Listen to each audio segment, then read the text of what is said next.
السلام علیکم، کیا حال ہے؟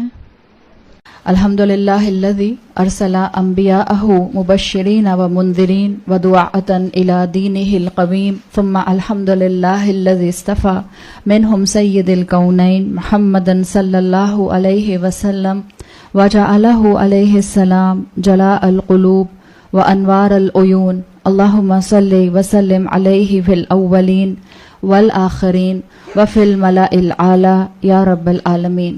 اما بعد فاعوذ باللہ من الشیطان الرجیم. بسم اللہ الرحمن الرحیم. رب اشرح لی صدری ویسر لی امری واحلل عقدۃ من لسانی یفقہوا قولی. اللہم ثبتنا عند الموت بلا الہ الا اللہ. اے ہمارے اللہ، ہمیں ہماری موت پر کلمہ لا الہ الا اللہ پر ثابت قدم رکھیے. آمین یا رب العالمین. سورۃ الکہف آیت نمبر 57 پر ہم بات کریں گے. پچھلی آیات میں اللہ تعالیٰ نے تکبر کرنے والے لوگوں کا سٹیپ بائی سٹیپ ڈیگریڈیشن بتایا ہے کہ ان کا تکبر ان کو کیسے ہدایت سے دور کرتا ہے اور کس طرح سے پھر وہ ہدایت کا مذاق اڑانا شروع کر دیتے ہیں. آیت نمبر 57 میں اللہ تعالیٰ نے فرمایا وَمَنْ أَظْلَمُ مِمَّنْ ذُكِّرَ بِآيَاتِ رَبِّهِ فَأَعْرَضَ عَنْهَا وَنَسِيَ مَا قَدَّمَتْ يَدَهُ. اور اس شخص سے زیادہ بڑا ظالم کون ہوگا جس کو اللہ کی نشانیوں کے ذریعے سمجھایا گیا اور وہ ان سے منہ پھیر گیا. وَنَسِيَ مَا قَدَّمَتْ يَدَهُ. اور جو اپنے ہاتھوں سے وہ آگے بھیج چکا ہے اسے بھی یعنی کہ بھول گیا. اظلمہ کا جو لفظ آیا ہے ظلم کا، مفسرین کے مطابق ظلم اصل میں یہاں پر نا انصافی کے اینگل سے لیا گیا ہے کہ جب اللہ کی طرف سے دی ہوئی ہدایت آ گئی تو اس کے ساتھ وہ انصاف نہیں کیا جو کہ کرنا چاہیے تھا. مراد یہ ہے کہ جس کے پاس پیغام پہنچ گیا اب اس کے پاس کوئی ایکسکیوز نہیں ہے کہ وہ اللہ کی بات نہ مانے. اور یہاں پر جو لفظ آیا ہے ناسیہ ویسے تو آتا ہے forgetfulness کے لیے، بھول جانے کے لیے، لیکن یہاں پر ناسیہ کیونکہ بار بار پیغام دینے کے بعد آ رہا ہے اس لیے کہ ہم نے پچھلی آیات میں پڑھا تھا، وہاں آیا تھا صرفنا، اور آپ کو بتایا تھا کہ کسی کو step by step continuously message دیتے رہنا. تو جب اس ریفرنس کے بعد یہ آیت آ رہی ہے تو ناسیہ کا مطلب یہاں پر بھول جانے سے زیادہ اگنور کرنا آ رہا ہے کہ یہ وہ لوگ ہیں جنہوں نے ہدایت کو دیکھنے کے بعد اگنور کیا، جنہوں نے علم کے آنے کے بعد علم کو اگنور کیا. اور ذکرہ کا لفظ بھی آپ کو یہ بتا رہا ہے. ذکرہ جو ہے وہ عربی زبان میں فعلا کے وزن کے اوپر آتا ہے.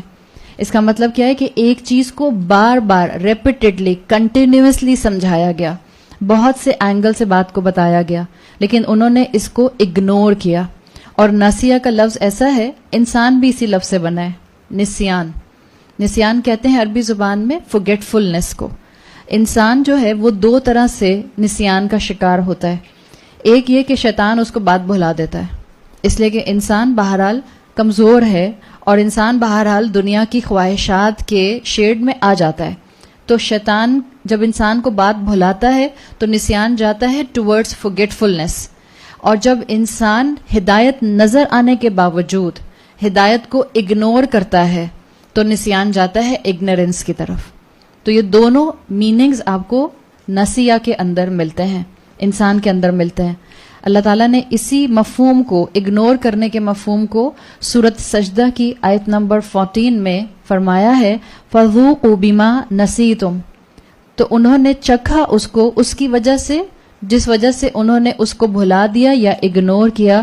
لقاء یومکم ھذا، اللہ کی ملاقات کو بھول گئے. تو کیا کہا اللہ تعالیٰ نے اِنَّا نَسِینَاکُم، ہم نے بھی ان کو بھلا دیا. کس سینس میں؟ کیا اللہ ہمیں بھول سکتا ہے؟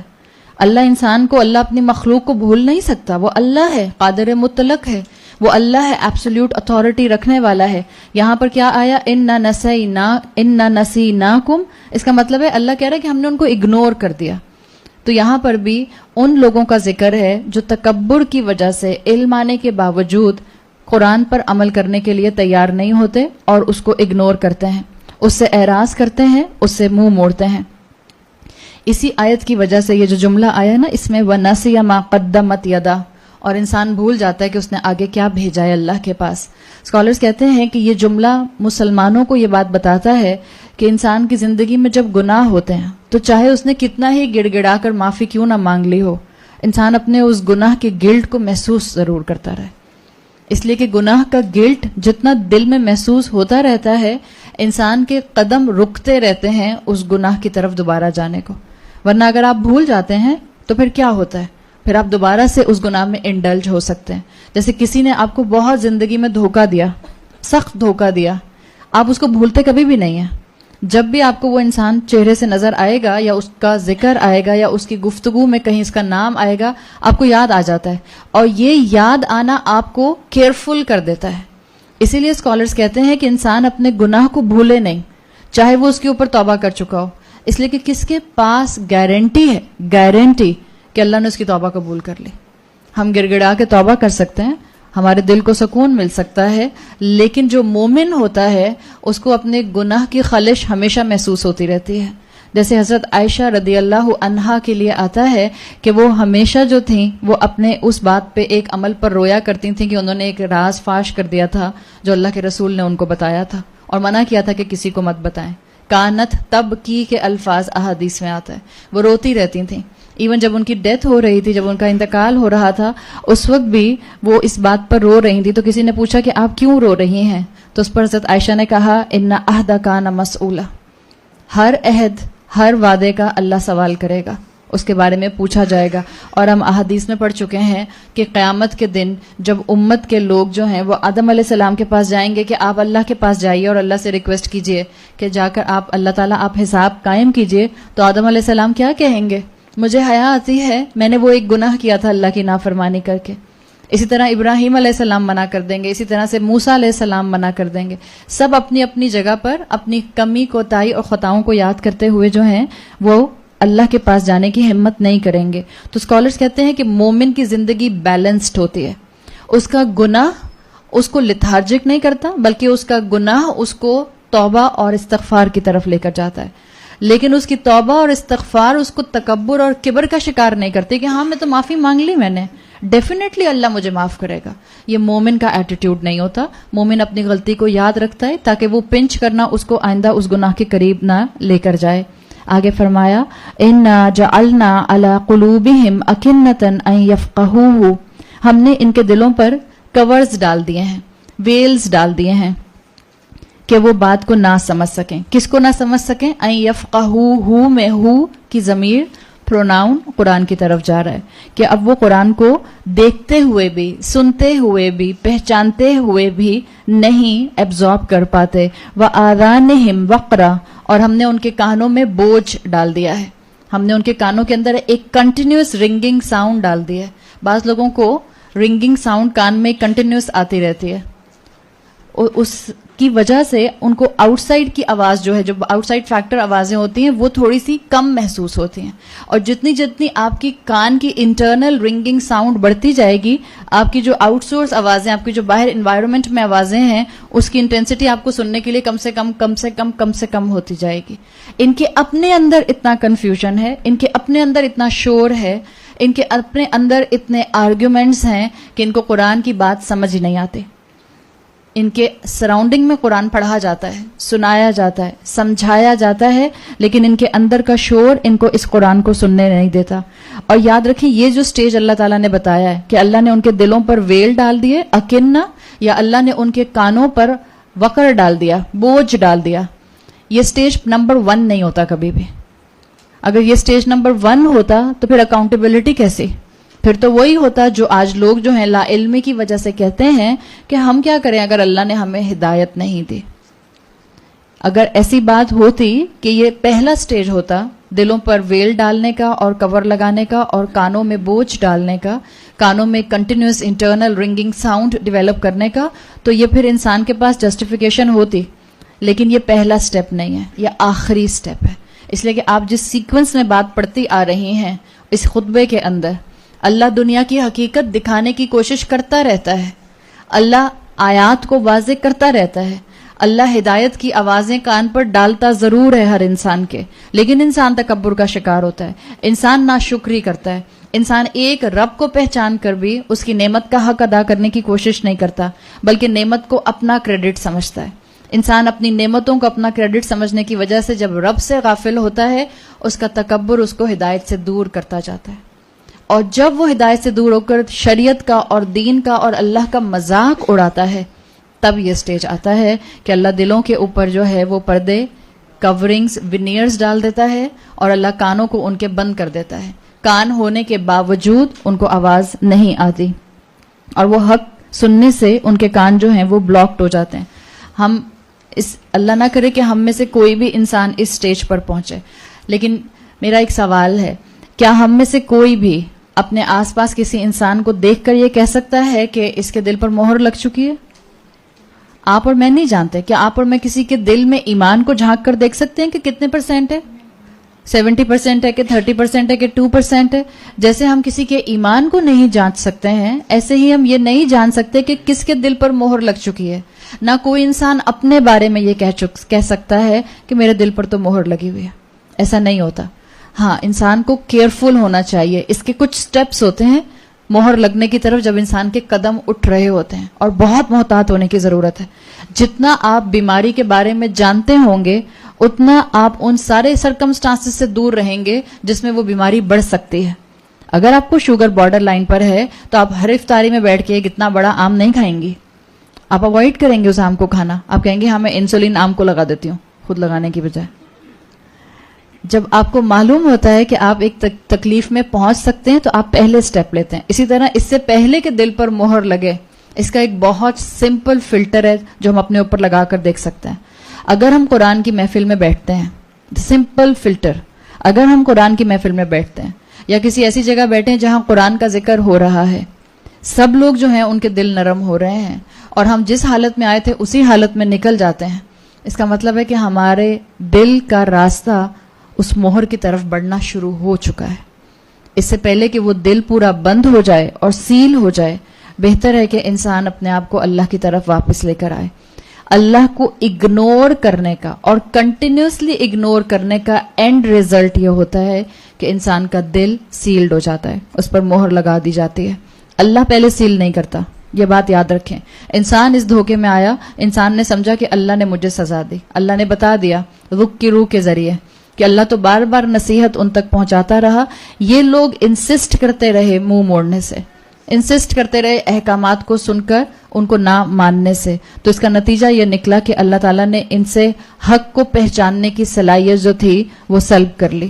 حق ان کے دل میں اترنے سے بلاک کر دیا. لہٰذا ہمیں سمجھنے کی ضرورت ہے. اللہ کنٹینیوسلی مجھے اور آپ کو قرآن کے اندر مختلف میسیجز کے ذریعے، کسی انسان کے ذریعے، کسی واٹس ایپ آڈیو کے ذریعے، کسی اچھی بات کے ذریعے، کسی حالات کے سختی کے ذریعے اپنی طرف بلانے کی کوشش کر رہا ہوتا ہے. اللہ کرے کہ ہم ان آیات سے فائدہ اٹھانے والے بن جائیں، اور اس سے پہلے کہ موت ہمارے سامنے آئے ہم زندگی کی مہلت میں ہی اللہ کو پہچان کر اللہ کی طرف پلٹ جائیں. اور اللہ کا کام یہی ہے کہ اللہ اپنے بندوں کے لیے راستے استوار کرتا رہتا ہے. اپنی نعمتوں کو اللہ تک پہنچنے کا ذریعہ بنا لیں. اللہ جہاں قرآن میں ڈراتا ہے، اللہ وہاں بہت اپنی رحمت کے شیڈز بھی دکھاتا ہے. اللہ تعالیٰ نے جہاں یہ کہا کہ جو ریمائنڈر حاصل نہیں کریں گے ان کا دل بند ہو جائے گا، اللہ نے ساتھ ہی اگلی آیت میں فرمایا، آیت نمبر 58 میں، وَرَبُّكَ الْغَفُورُ ذُو الرَّحْمَةِ. دیکھو تمہارا اللہ تم پر ظلم نہیں کرنا چاہتا، تمہارا اللہ تم کو جنت سے محروم نہیں کرنا چاہتا، تمہارا اللہ تمہارے لیے دنیا اور آخرت کو مشکل نہیں بنانا چاہتا. تمہارا رب معاف کرنے والا، غفور، ذو الرحمہ، رحمت سے بھرپور ہے. یہ قرآن کا مزاج آپ کو ملتا ہے کہ قرآن وارننگ کے بعد رجا کی طرف لے کر جاتا ہے، امید کی طرف لے کر جاتا ہے، اور ربک کہہ کے یہ بات مینشن کر دی کہ جیسے اللہ رسول اللہ صلی اللہ علیہ وسلم کا رب ہے، ربک میں اللہ مجھے اور آپ کو بھی کہہ رہا ہے کہ اللہ تمہارا بھی رب ہے، اللہ تمہارے ساتھ بھی رحمت کا معاملہ کرے گا. اسکالرز کہتے ہیں کہ اللہ کی غفور ہونے کی جو صفت ہے وہ مومنین کے لیے ہوتی ہے.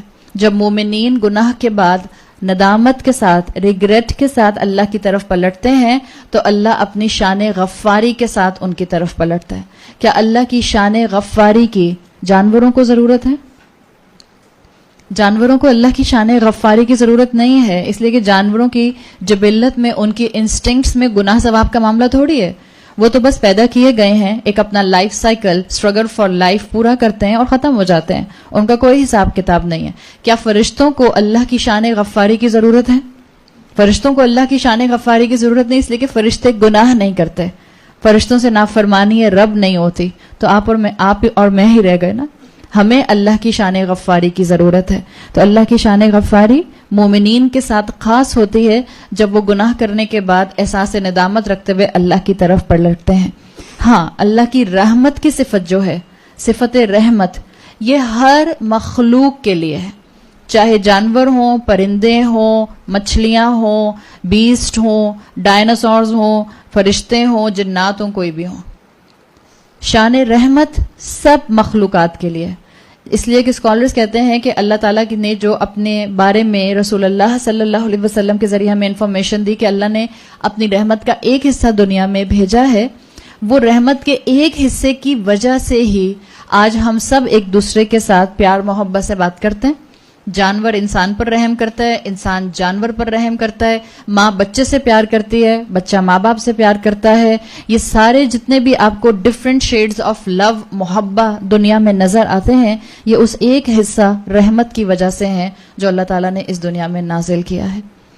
اللہ کی رحمت مسلمان بھی محسوس کرتا ہے، اللہ کی رحمت کافر، فاجر اور فاسق بھی محسوس کرتا ہے. اللہ کسی فاسق اور فاجر سے اس کا رزق چھین نہیں لیتا. اگر ایسی بات ہوتی تو کافر اور فاجر اس دنیا میں سروائیو نہیں کر سکتے.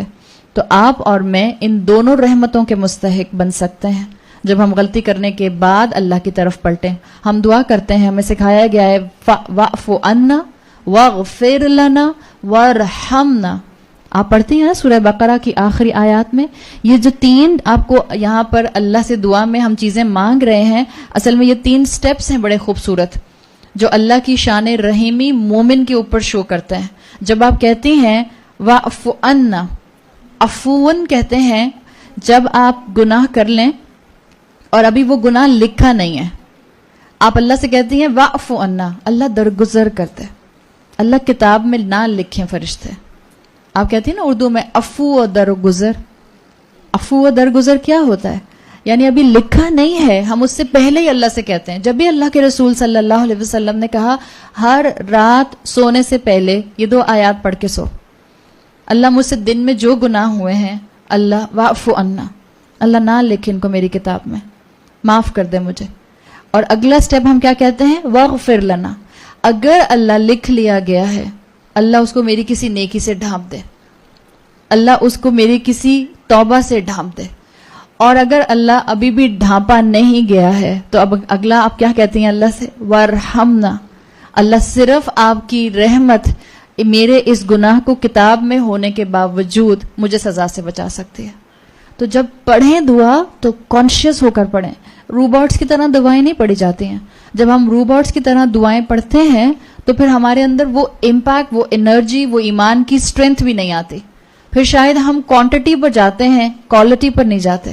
چاہے آپ نے یہ 3 الفاظ یا وہ 2 آیات سورہ بقرہ کی آخری کانشیس ہو کر پڑھیں اور آپ کو اور لمبی چوڑی دعائیں پڑھنے کا موقع بھی نہیں ملا، اور دنیا مانگنے کا موقع بھی نہیں ملا، اور خیر مانگنے کا، دنیا کا حسنہ مانگنے کا موقع بھی نہیں ملا، کیا یہ 3 کافی نہیں ہو جائیں گے؟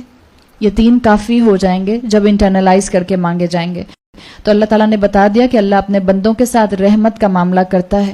اور یاد رکھیں اگر اللہ ہمارے ساتھ انصاف کرنے لگ جائے تو ہم میں سے کوئی نہیں بچ سکتا. اپنی زبان سے یہ الفاظ کبھی نہ نکالا کریں کہ اللہ مجھے انصاف دلائے گا.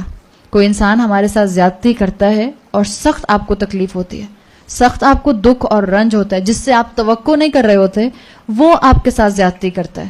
تو انسان کی زبان سے یہ الفاظ نکلتے ہیں، اللہ قیامت کے دن انصاف کرنا، کبھی مت نکالیں یہ الفاظ. اس لیے کہ اللہ اس کے ساتھ تو بعد میں انصاف کرے گا. اگر اللہ نے میرے ساتھ انصاف کا معاملہ کر دیا تو ہم میں سے کون اتنی طاقت رکھتا ہے جو یہ کہہ سکے کہ میرے ساتھ انصاف کر بھی لے گا اللہ تو بھی میں جہنم میں تھوڑی جاؤں گی. اللہ سے کبھی انصاف نہ مانگیں، اللہ سے رحمت مانگیں. اور جس نے آپ کے ساتھ زیادتی کی ہے اس کے لیے آپ ہدایت کی دعا کریں. اللہ تعالیٰ نے اگر اس کو ہدایت نہ بھی دی، آپ کی ہدایت میں اضافہ ضرور ہو جائے گا. اس لیے کہ جب آپ اپنے مومن بھائی کے لیے ہدایت کی دعا کرتی ہیں، فرشتہ آپ کے لیے وہی دعا کرتا ہے. ہم کہتے ہیں ہم تو اتنی ہدایت کے لیے دعا کرتے ہیں، عقل ہی نہیں آتی ان کو. کوئی بات نہیں، آپ کو آنا شروع ہو سکتی ہے اگر آپ سچے دل اور خلوص کے ساتھ اپنے کسی مومن بھائی کی غلطی پر اس کو ہدایت کی دعا دیں گی.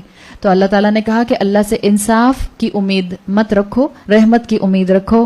وَلَوْ يُؤَاخِذُهُمْ بِمَا كَسَبُوا لَعَجَّلَ لَهُمُ الْعَذَابَ، اور اگر وہ ان کی کمائی پر ان کو فوراً پکڑ لیتا تو جلد ان پر عذاب آ جاتا. اگر اللہ انصاف کرنے والا ہو تو ہم سب کی زبانیں راکھ ہو جائیں. میں صرف زبان کی بات کر رہی ہوں، اس لیے کہ ہمارے زیادہ تر گناہ ہماری زبانوں کے ہوتے ہیں. ہم زبانوں سے جھوٹ بولتے ہیں، ہم زبان سے تانا دیتے ہیں، ہم زبان سے ناشکری کرتے ہیں، ہم زبان سے کسی کو ہرٹ کرتے ہیں، ہم زبانوں سے جو ہے وہ والدین کی اور ایک دوسرے کی نافرمانیاں کر رہے ہوتے ہیں. ہم زبان سے اللہ کے لیے وہ الفاظ نہیں بول رہے ہوتے جو اس زبان سے ہمیں بولنے چاہیے. تو اللہ تعالیٰ نے کہہ دیا کہ اللہ چاہے تو ان کے اوپر ان کی غلطیوں پر جلدی عذاب لے آئے اگر وہ جلد پکڑنے والا ہو. بل لہم موعد لن یجدوا من دونہ موئلا، بلکہ ان کے لیے ایک وعدے کا وقت ہے جس سے کوئی ان کو پناہ اللہ کے علاوہ نہ ملے گی. کانٹیکسٹ کے مطابق جو سبب النزول ہے اس کا آیت کا، اسکالرز کہتے ہیں کہ اصل میں قریش کو ایک ہنٹ دے دی گئی. وَلَوْ يُؤَاخِذُهُمْ بِمَا كَسَبُوا لَعَجَّلَ لَهُمُ الْعَذَابَ، کہ دیکھو اللہ نے تمہیں ابھی مہلت دی ہوئی ہے، اگر تم اللہ کی دی ہوئی مہلت سے فائدہ اٹھا لو گے تو اللہ تم کو جو ہے وہ سیدھا راستہ دکھا دے گا، اور اگر تم واپس نہیں پلٹے تو یاد رکھنا کوئی پناہ تمہیں نہیں ملے گی. ہم جانتے ہیں کہ قریش مکہ کو رسول اللہ صلی اللہ علیہ وسلم کی ہجرت کرنے کے باوجود عذاب کا شکار نہیں کیا گیا، جیسے کہ باقی انبیاء کے اپنے اپنے علاقوں کو چھوڑنے کے باوجود کے بعد ان کی قوموں کو ہلاک کر دیا گیا. رسول اللہ صلی اللہ علیہ وسلم کی اس امت کو قریش کو موقع دیا گیا. بعض اسکالرز کہتے ہیں ان کو احد تک موقع دیا گیا، بعض کہتے ہیں ان کو فتح مکہ تک موقع دیا گیا. اللہ نے اس امت میں سے ان لوگوں میں سے خیر نکالا. تو اللہ مہلت دیتا ہے اس لیے کہ اللہ ذو الرحمہ ہے، رحمت والا ہے، وہ اپنے بندوں کو تکلیف میں ڈالنا نہیں چاہتا. ہاں ایک وقت تک ڈھیل دیتا ہے، اس کے بعد اللہ کی پکڑ آتی ہے. تو اللہ نے فرمایا آیت نمبر 59 وَتِلْكَ الْقُرَىٰ أَهْلَكْنَاهُمْ لَمَّا ظَلَمُوا، کب تک ڈھیل رہے گی؟ یہ دنیا ہے. ہم نے سنا ہے نا مکافات عمل، ہمیشہ سے ہم اپنے ماں باپ سے سنتے آئے ہیں کہ جیسا کرو گے ویسا بھرو گے. ہمیں لگتا ہے کہ اگر آج ہم نے کسی کے ساتھ برائی کی تو 15-20 سال بڑھاپا، 60 سال 70 سال میں چلو اگر کوئی اس کی بد دعا لگ بھی گئی تو لگ جائے گی. جی نہیں، غلط فہمی ہے ہماری. What comes around, what goes around comes around. آپ آج کسی کے ساتھ برا کریں گی، نیکسٹ مومنٹ آپ کے ساتھ کچھ برا ہوگا. انسان کا حال یہ ہے کہ انسان اتنا غافل ہے کہ اس کو احساس بھی نہیں ہوتا کہ اللہ اس کو جھنجھوڑ رہا ہے. ہماری غفلت کا تو یہ حال ہے، ہماری ہیٹ لیسنس کا یہ حال ہے کہ ہمیں فوراً اللہ جھنجھوڑتا ہے. بیماری آ جاتی ہے، تکلیف آ جاتی ہے. کیا سکون نہ ہونا اس سے بڑی کوئی بیماری ہو سکتی ہے؟ بے چینی رہنا ہر وقت، اس سے بڑی کوئی بیماری ہو سکتی ہے؟ ہر نعمت ہونے کے باوجود ایک پیس آف مائنڈ نہ ملنا، اس سے بڑی کوئی بیماری ہو سکتی ہے؟ اور یہ ہر بندہ، ہر عمر کا بندہ آج اس لاس آف پیس آف مائنڈ کا شکار ہے. چاہے وہ کوئی ٹین ایجر ہے، چاہے وہ کوئی ایڈلٹ ہے، چاہے وہ کوئی بڑی عمر کا شخص ہے، چاہے وہ کوئی بوڑھا ہے. یہ پیس آف مائنڈ کی تلاش میں ہر کوئی پھر رہا ہے. ہر کوئی بور ہونے کا نعرہ لگاتا رہتا ہے. یہ بور ہونے کا نعرہ لگانا کیا ہے؟ اس کا مطلب ہے کہ کچھ زندگی میں خالی پن ہے، کچھ کرنے کو نہیں ہے. کیا اس سے بڑا کوئی عذاب ہو سکتا ہے کہ ہم اپنے وقت کو ضائع کر رہے ہیں؟ وہ جس کے لیے اللہ تعالیٰ نے قرآن میں کہا ہے والعصر ان الانسان لفی خسر، انسان کو اس وقت کی قسم دے کے کہا گیا یہ میلٹ ہو رہا ہے، اور ہم کہتے ہیں ہم بور ہو رہے ہیں، کرنے کے کام اتنے زیادہ ہیں اور ہم بور ہوتے رہتے ہیں. آج ہر تیسری چوتھی خاتون کو کیوں جو ہیں وہ ٹرینکولائزرز لینے پڑتے ہیں، ریلیکسنس لینے پڑتے ہیں؟ نیند نہیں آتی ہے، گھبراہٹ سے آنکھ کھل جاتی ہے، ایک بے چینی رہتی ہے، بات بتا نہیں سکتے کہ کیا بے چینی ہے. آپ جس خاتون کو اس مشکل میں دیکھیں، آپ کوشش کر کے ان کو قرآن سے جوڑیں اور پھر ان سے بات بھی کریں کہ دیکھیں قرآن سے تو آپ جڑ گئی ہیں، اپنی زندگی کو ذرا تھوڑا سا فلٹر کریں اور دیکھیں کہ کہاں رب کی نافرمانی ہوئی ہے یا ہو رہی ہے. اللہ تعالیٰ آپ کو سکون قلبی عطا کرے گا. تو اللہ نے بتا دیا اللہ ڈھیل دیتا ہے، اللہ مہلت دیتا ہے، لیکن یاد رکھنا وَتِلْكَ الْقُرَىٰ أَهْلَكْنَاهُمْ لَمَّا ظَلَمُوا، تم سے پہلے کئی ایسی قومیں گزر چکی ہیں جن کو اللہ نے ان کے ظلم کی وجہ سے پکڑا اور اللہ کا عذاب ان کے اوپر برسا. وَجَعَلْنَا لِمَهْلِكِهِمْ مَوْعِدًا، اور ہم نے ان کی ڈسٹرکشن کا ایک فکسڈ اپوائنٹڈ ٹائم اپنے پاس رکھا ہوا ہے. انسانوں کے اوپر سزا آنے کا وقت الگ ہوتا ہے, قوموں کے اوپر سزا آنے کا وقت الگ ہوتا ہے. اور یاد رکھیں یہاں پھر یہ کہا گیا ہے لما ظلموا, جنہوں نے ظلم کیا تھا. باغ والے کے قصے میں یاد کر لیں, انسان انڈیویجولی گناہ کر کے اپنے اوپر بھی ظلم کرتا ہے. وَهُوَ ظَالِمٌ لِنَفْسِهِ, یہی آیا تھا نا. تکبر کر کے وہ کیا کر رہا تھا؟ اپنے دوست کا نقصان تھوڑی کر رہا تھا, اپنا نقصان کر رہا تھا, اپنے نفس پر ظلم کر رہا تھا. انسان اپنے اوپر ظلم کرتا ہے گناہ کر کے. انسان اپنی آخرت خراب کرتا ہے تو بھی اپنے اوپر ظلم کرتا ہے. انسان انجسٹس کرتا ہے اپنے ساتھ والے لوگوں کے اوپر تو بھی ظلم کرتا ہے. اور ہمارا معاشرہ انجسٹس کی تصویر بنا ہوا ہے. ریڑھی والے سے لے کر ہم سب اس میں شامل ہیں. ریڑھی والے کو کوئی میں خدا نہ خواستہ وہ نہیں کری, میں صرف آپ کو ایک اسٹریٹا بتانا چاہ رہی ہوں. ریڑھی والے سے لے کر آپ پریزیڈنٹ تک چلے جائیے, اور اس درمیان میں اور آپ بھی آتے ہیں. ہم سب انجسٹس کرتے ہیں کسی نہ کسی فارم میں, جس کو جتنا موقع ملتا ہے. اور اس سوشل انجسٹس کی وجہ سے اللہ تعالیٰ نے یہ ذہنی سکون ہمارے اندر سے آہستہ آہستہ ہٹانا شروع کر دیا. لوگوں کو ان کے حق دینے والے بنے, لوگوں کے حق دبانے والے نہ بنے. معاف کر دیں لوگوں کو, چھوڑ دیں اپنا معاملہ, چھوڑیں اپنے معاملے کو اللہ کے. ورنہ یاد رکھیں اللہ نے کہا کہ جن بستیوں نے ظلم کیا اللہ ان کے اوپر جو ہے وہ عذاب لے کر آیا. اور یہ کیا جو بستیوں پر عذاب آیا تھا, چاہے وہ قوم عاد پر آیا یا ثمود پر آیا یا قوم صالح پر آیا یا آل فرعون پر آیا, کیا یہ صرف ماضی کی چیزیں تھیں؟ جو آپ کی ورلڈ وار 1 ہوئی ہے اس میں کتنے لوگ مارے گئے تھے؟ 9 ملین لوگ. پہلی world war. Second world war جو ہوئی ہے 60 ملین لوگ. آپ ریشو دیکھیں. اور تھرڈ ورلڈ وار اپنے کونے پر کھڑی ہے, پتہ نہیں کتنے لوگ اس کے اندر مارے جائیں گے. یہ سب دنیا کے لوگوں کا انجسٹس ہے, اور ہر کوئی انجسٹس کا شکار ہے. پاکستان کے اندر اسلامی جمہوریہ پاکستان کا ٹائٹل لگا کر رسپانسبلٹیز لینے والے لوگ کیا ظلم نہیں کر رہے؟ کیا صرف پالیٹیشنز عوام پر ظلم کر رہے ہیں یا عوام پہ ظلم کر رہے ہیں؟ عوام جہاں جہاں جس کا زور چلتا ہے وہ اس پر ظلم کرتی ہے. ٹاک شوز بیٹھ کر ہم دیکھتے ہیں اور بہت گالیاں نکالتے ہیں پالیٹیشنز کو, حق مار رہے ہیں ہمارا اور ظلم کر رہے ہیں اس امت کے اوپر, اور قدر نہیں کر رہے پاکستان کی. دوسرے کو آئینہ دکھانا سب سے آسان چیز ہے. کبھی خود آئینہ دیکھیے نا, کھڑے ہوں آئینے کے سامنے اور پوچھیں اپنے رب سے. بلکہ آئینے کے سامنے بھی کھڑے ہونے کی کیا ضرورت ہے, اور شرمندگی ہوگی. جائے نماز پر بیٹھی ہے اور پوچھیں اپنے رب سے, اللہ مجھے پن پوائنٹ کر دے میری زندگی میں کہاں کہاں نا انصافی ہے. اور یہ نا انصافی کے اینگل سے کل میں نے ایک بات آپ سے کی تھی کہ مائیں اپنے بیٹوں کا طواف کرتی ہیں. کہا تھا میں نے, بالکل صحیح تھی اپنی جگہ پہ بات, لیکن پلیز اس کا بیلنس ایک اور ہے جو میں آج دینا چاہ رہی ہوں. بہوؤں کے اندر بھی ٹالرنس نہیں ہے, بالکل ٹالرنس نہیں ہے. ہر چیز مجھے آج ہی مل جائے. جتنا گرم کھانا کھانے کی کوشش کرتے ہیں کیا ہوتا ہے, منہ چل جائے گا آپ کا. اپنے وقت پر ہر چیز مل جاتی ہے. ہر بہو کی یقیناً اس کا پورا رائٹ ہے کہ اس کو ایک اپنا ڈومین ملے, لیکن ایک وقت ہوتا ہے ہر چیز کا. ہر فیملی تو نہیں افورڈ کر سکتی ہے, ہر فیملی تو نہیں ایک ساتھ سٹیبلش کر سکتی کہ 3 بیٹے اور تینوں کو الگ الگ گھر لے کر دے دیا. بہوؤں کے اندر بھی ٹالرنس ہونا بہت ضروری ہے, بہت زیادہ ضروری ہے. جب ہم سے ہماری ساسیں ٹالریٹ نہیں ہوتی ہیں, ہم ان کی شکل دیکھ کے فرسٹریٹڈ ہو جاتے ہیں. اور صرف شکل دیکھ کر فرسٹریٹڈ نہیں ہوتی آج کل کی بہویں, ان کی زبانیں بھی کھلتی ہیں, ان کے ایٹیٹیوڈ اور ان کی باڈی لینگویج بھی نظر آتی ہے. تو پھر صرف اللہ کے لیے کھڑے ہونا, 5 وقت کی نماز پڑھنا, یہ صرف فیلسیز. مطلب ہم نے لٹرلی دین ایک طرف اور دنیا ایک طرف کر دیا. ہم اتنا کلاسز میں جا جا کے پھر سیکھ کیا رہے ہیں؟ اگر میرا گھر اسلام کی تصویر نہ بنے, یا ایٹ لیسٹ میں اپنے گھر کو اسلام کی تصویر بنانے کی کوشش نہ کروں, تو پھر میرا ان کلاسز میں آنا یہ کہیں میرے لیے قیامت کے دن میرے خلاف ایک حجت نہ بن جائے. یہ قرآن یا میرے اور آپ کے حق میں گواہی دے گا یا میرے اور آپ کے خلاف گواہی دے گا. ڈیسائیڈنگ فیکٹر میرے ہاتھ میں ہے کہ میں اس قرآن کو اپنے لیے کیا بناتی ہوں. تو اللہ تعالیٰ نے بتا دیا کہ نا انصافی جب بڑھتی ہے تو اللہ تعالیٰ امت کے اندر جو ہے وہ تکلیف اور پریشانیاں اور جو ہے وہاں پر بے سکونی پیدا کر دیتا ہے. اللہ نے مجھے اور آپ کو آج بھی مہلت دی ہے. آج اللہ اس امت کے لیے, اس پاکستان کے لیے, آج میرے اپنے لیے اپنے اوپر رکھ کر سوچیں.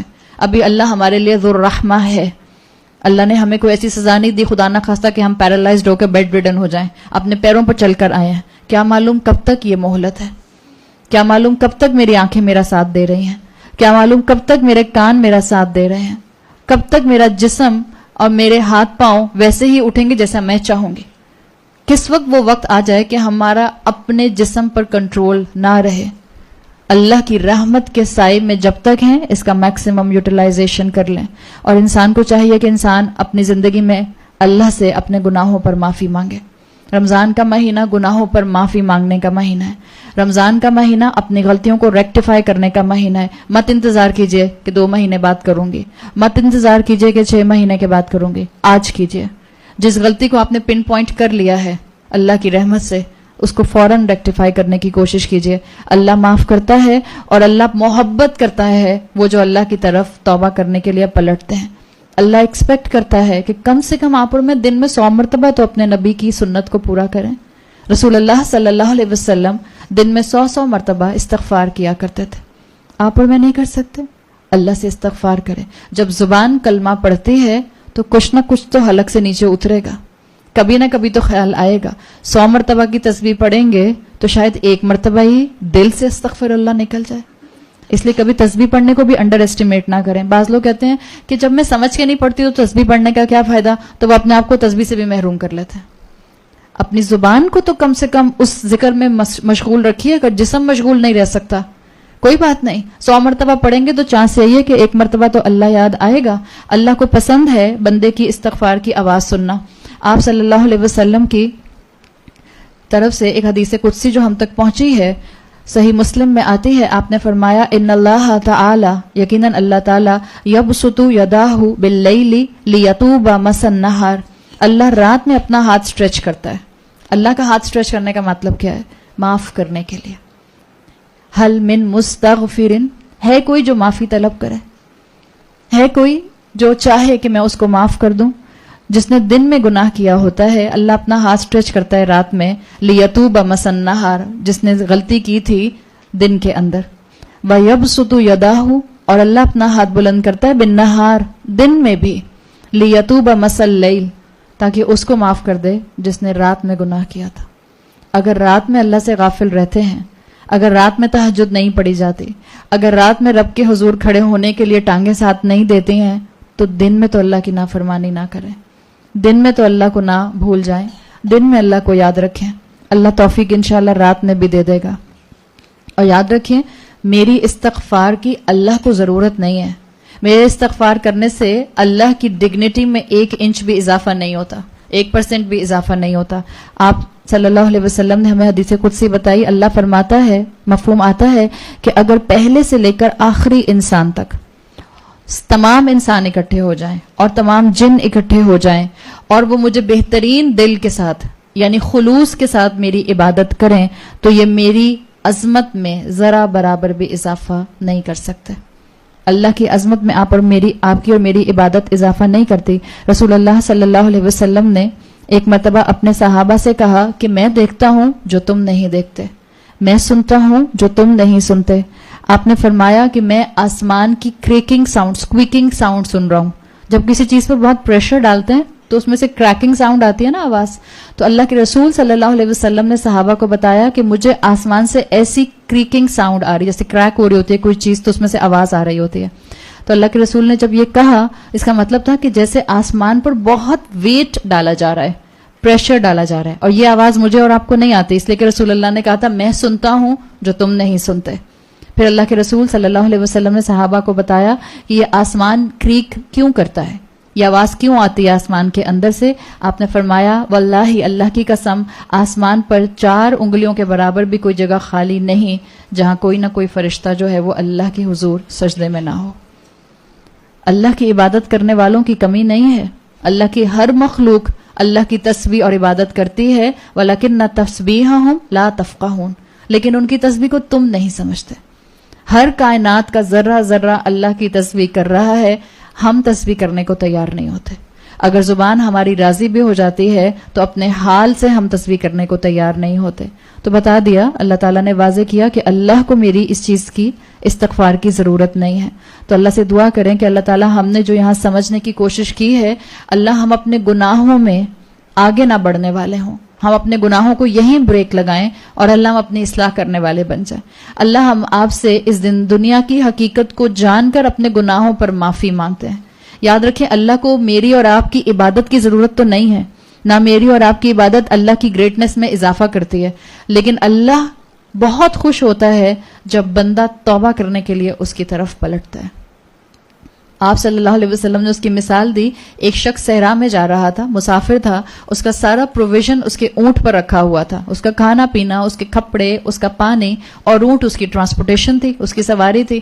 جب وہ سفر بہت لمبا کر کے تھوڑا تھک گیا تو آرام کرنے کے لیے وہ لیٹ گیا اور پاس ہی اس نے اپنے اونٹ کو باندھ دیا. جب آنکھ کھولی تو دیکھتا ہے کہ اونٹ غائب ہے. اب جو اونٹ غائب ہے تو صرف اونٹ نہیں غائب، صرف سواری غائب نہیں ہے. اس صحرا میں رہنے کے لیے اس کے پاس نہ پانی ہے، نہ کھانا ہے، نہ کپڑا ہے. اب اس شخص کا حال کیا ہوگا؟ اللہ کے رسول صلی اللہ علیہ وسلم پھر بتاتے ہیں، جس کا مفہوم آتا ہے کچھ دیر بعد وہ شخص دیکھتا ہے کہ اس کا اونٹ اپنے پروویژن کے ساتھ چلتا ہوا آ رہا ہے. تو یہ انسان کس قدر خوش ہوگا ہم اندازہ کر سکتے ہیں، اس لیے کہ اس کو زندگی مل گئی دوبارہ. رسول اللہ صلی اللہ علیہ وسلم نے فرمایا اللہ بندے کی توبہ سن کر اس شخص سے بھی زیادہ خوش ہوتا ہے. اللہ کو محبوب ہیں وہ بندے جو استغفار کر کے اللہ کی طرف پلٹتے ہیں.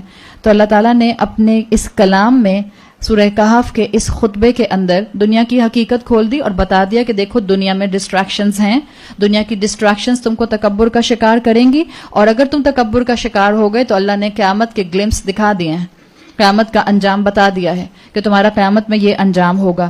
ہاں جو اللہ کی رحمت کی طرف پلٹ آئے گا، جو معافی مانگے گا، اللہ اس کو اپنی رحمت کے سائے میں ڈھانپ لے گا. تو ایسنس کیا ہے؟ It's never too late to say sorry to Allah. آج معافی مانگ لیں، آج غلطیوں پر اللہ سے جو ہے وہ دل کی ندامت کے ساتھ جو ہے اعتراف کریں کہ اللہ غلطی ہوئی ہے، اور جو بھی غلطی ہوئی ہے اس کو دور کرنے کی کوشش کریں. الحمدللہ سورۃ الکہف کا یہاں پر 5واں حصہ جو ہے یہ مکمل ہو گیا. اب چھٹا حصہ ہم اس کا شروع کریں گے، اور چھٹا حصہ اس کا ایک کہانی ہے. ابھی تک جو آپ نے پڑھا تھا، پہلا خطبہ تھا، دوسرا کہانی تھا، تیسرا خطبہ تھا، چوتھا کہانی تھا، پھر 5واں خطبہ تھا. اب چھٹا اور 7واں حصہ اس کا جو آئے گا، یہ 2 کہانیاں ایک ساتھ آئیں گی، ایک موسیٰ اور خضر کی اور دوسری ذوالقرنین کی. تو یہ چھٹا حصہ شروع ہو رہا ہے اور موسیٰ اور خضر کی کہانی اس میں آ رہی ہے. یہود اور قریش جو تھے، انہوں نے جب رسول اللہ صلی اللہ علیہ وسلم سے سوال کیے تھے تو انہوں نے جن 2 کہانیوں کا سوال کیا تھا وہ پہلی اور آخری کہانی تھی، اصحاب کہف والی اور ذوالقرنین والی. یہ جو 2 کہانیاں ہمیں ملتی ہیں، ان کا ذکر انہوں نے نہیں کیا تھا، ایک باغ والی اور ایک یہ جو اب آ رہی ہے موسیٰ علیہ السلام والی. تو یہ 2 کہانیاں، ان کا تعلق مفسرین نے دونوں کہانیوں کا، ایک کا جوڑا ہے قریش سے اور ایک کا جوڑا ہے اہل کتاب یعنی جیوز سے. اس لیے کہ قریش کے لوگ رسول اللہ صلی اللہ علیہ وسلم پر ایمان اس لیے نہیں لا رہے تھے، حالانکہ قرآن سے امیزڈ ہو رہے تھے، حالانکہ رسول اللہ کے کردار کو جانتے تھے، لیکن کیونکہ تکبر کا شکار تھے، اپنے آپ کو اعلیٰ سمجھتے تھے، اور بار بار ان کی زبانوں سے یہ بات نکلتی تھی کہ اللہ چاہتا اگر نبی یا رسول بنانا تو قریش کے سرداروں میں سے کسی کے پاس فرشتہ بھیجتا. یہ ان کا تکبر تھا جو ان کی زبانوں سے نکلتا تھا. تو قریش تکبر کی وجہ سے ایمان نہیں لا رہے تھے. اللہ تعالیٰ نے قریش سے کنیکٹ کرتی ہوئی کہانی 2 باغوں والے کی سنا دی کہ دیکھو اگر تمہارا تکبر تم کو جو ہے وہ ایمان اور ہدایت سے دور رکھے ہوئے ہے تو کہیں ایسا نہ ہو کہ ایک وقت آئے اور تمہارا تکبر تم کو اللہ کے عذاب کا شکار کر دے. اور جو دوسری کہانی یہاں پر آ رہی ہے موسیٰ اور خضر کی، یہ کہانی جو تھی یہ یہود سے کنیکٹڈ تھی. اور یہود سے کنیکٹڈ یہ اس طرح سے تھی کہ یہود جو تھے ان کو اللہ تعالیٰ یاد کرانا چاہ رہا ہے کہ یاد رکھو تمہارے رسول کون تھے، تم کن کے فالوورز ہو. موسیٰ علیہ السلام کی ہر کہانی میں بہت سے سبق ہیں، اور موسیٰ علیہ السلام کا یہاں جس فارم میں ذکر کیا گیا ہے ان یوزول ذکر ہے. آپ دیکھیں پورا قرآن موسیٰ علیہ السلام کے ڈسکرپشن سے بھرا ہوا ہے، لیکن یہ سورہ کہف کا جو مقام ہے یہ ایسا ڈسکرپشن ہے موسیٰ علیہ السلام کا جو آپ کو اور کہیں قرآن میں نہیں ملتا.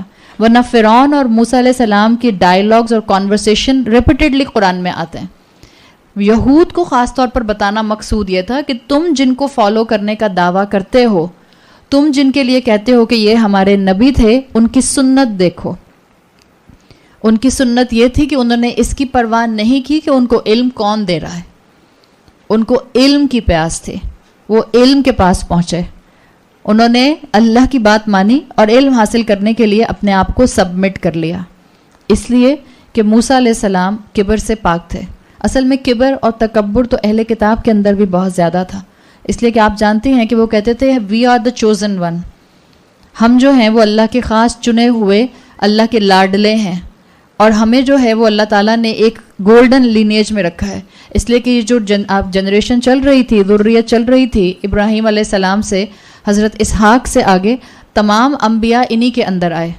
اسماعیل علیہ السلام کے بعد لے کر آخر رسول اللہ صلی اللہ علیہ وسلم تک کوئی نبی نہیں آیا, کوئی رسول نہیں آیا. تو یہ اپنے آپ کو ایک گولڈن چین کے ساتھ کنیکٹ کیا کرتے تھے, اور یہ کہتے تھے کہ ہم ان قریش کے بتائے ہوئے رسول پر ایمان کیسے لے کر آ جائیں جبکہ یہ ہماری امت میں سے نہیں ہے, یہ چوزن لوگوں میں سے نہیں ہے. تو اللہ تعالیٰ نے ان اہل کتاب کو ایک ویک اپ کال دی کہ دیکھو ایک نیا نبی آ چکا ہے, اور اپنے نبی کی سنت پر عمل کرتے ہوئے اس نبی کی تعلیم کو سنو, اس کو سیکھو, اس کو سمجھو, تاکہ اللہ کے اوپر اپنے ایمان کو ریوائیو کر سکو. تو اس طرح سے یہ کہانی جو ہے یہ یہود کے لیے اگزامپل بنائی گئی, اور رہتی دنیا کے لیے جیسے باغ والے کی کہانی اگزامپل ہے, ایسے ہی موسیٰ اور خضر کی کہانی بھی ہم سب انسانوں کے لیے جو ہے وہ بہت زیادہ اہم ہے. اس کہانی کی جو تھیم ہے وہ یہ ہے کہ اللہ سے انسان کو علم کے فتنے سے پناہ مانگنی چاہیے. علم بھی فتنہ بن جاتا ہے اگر اس کو عمل کی کرنسی میں کنورٹ نہ کیا جائے. خالی علم حاصل کرتے رہنا اور علم کا مربع بناتے رہنا یا چٹنی بناتے رہنا وہ آپ کو فائدہ نہیں دے گا. علم کو آپ کو جو ہے وہ رولنگ میں لانا پڑتا ہے, اور علم رولنگ میں آتا ہے عمل کی کرنسی کے ذریعے. تو بتا دیا کہ وہی علم جو کہ اللہ کی رحمت ہوتا ہے, وہی علم جو بلیسنگ ہوتا ہے, وہ قرض بن جاتا ہے جب اس پر عمل نہیں کیا جاتا. علم جب تک صرف دماغ میں رہے گا, یاد رکھیے, ایز این انٹلیکچوئل ایکسرسائز, صرف مینٹل سٹیمولیشن کی حد تک جب تک ہم علم حاصل کریں گے وہ ایک قرض ہے, وہ آپ کو لانگ ٹرم فائدہ نہیں دے سکتا. جب یہ دل میں اترے گا, جب یہ عمل میں ریفلیکٹ کرے گا, تو یہ آپ کے لیے رحمت کا باعث بن جائے گا, کم کفایت کر جائے گا آپ کے لیے علم کا حصہ, اگر وہ آپ کو باعمل بنا دے گا. تو یہی چیز یہاں سمجھانے کی کوشش کی, اور بنی اسرائیلیوں کا مسئلہ یہی تھا. آپ سورہ بقرہ پڑھیے تو آپ کو حقیقت پتہ چلتی ہے کہ بنی اسرائیل کے علماء کے پاس علم کی کمی نہیں تھی. تورات لکھا کرتے تھے, تورات کو سمجھایا کرتے تھے, لیکن ان کا مسئلہ کیا تھا, اس تورات پر عمل نہیں کرتے تھے.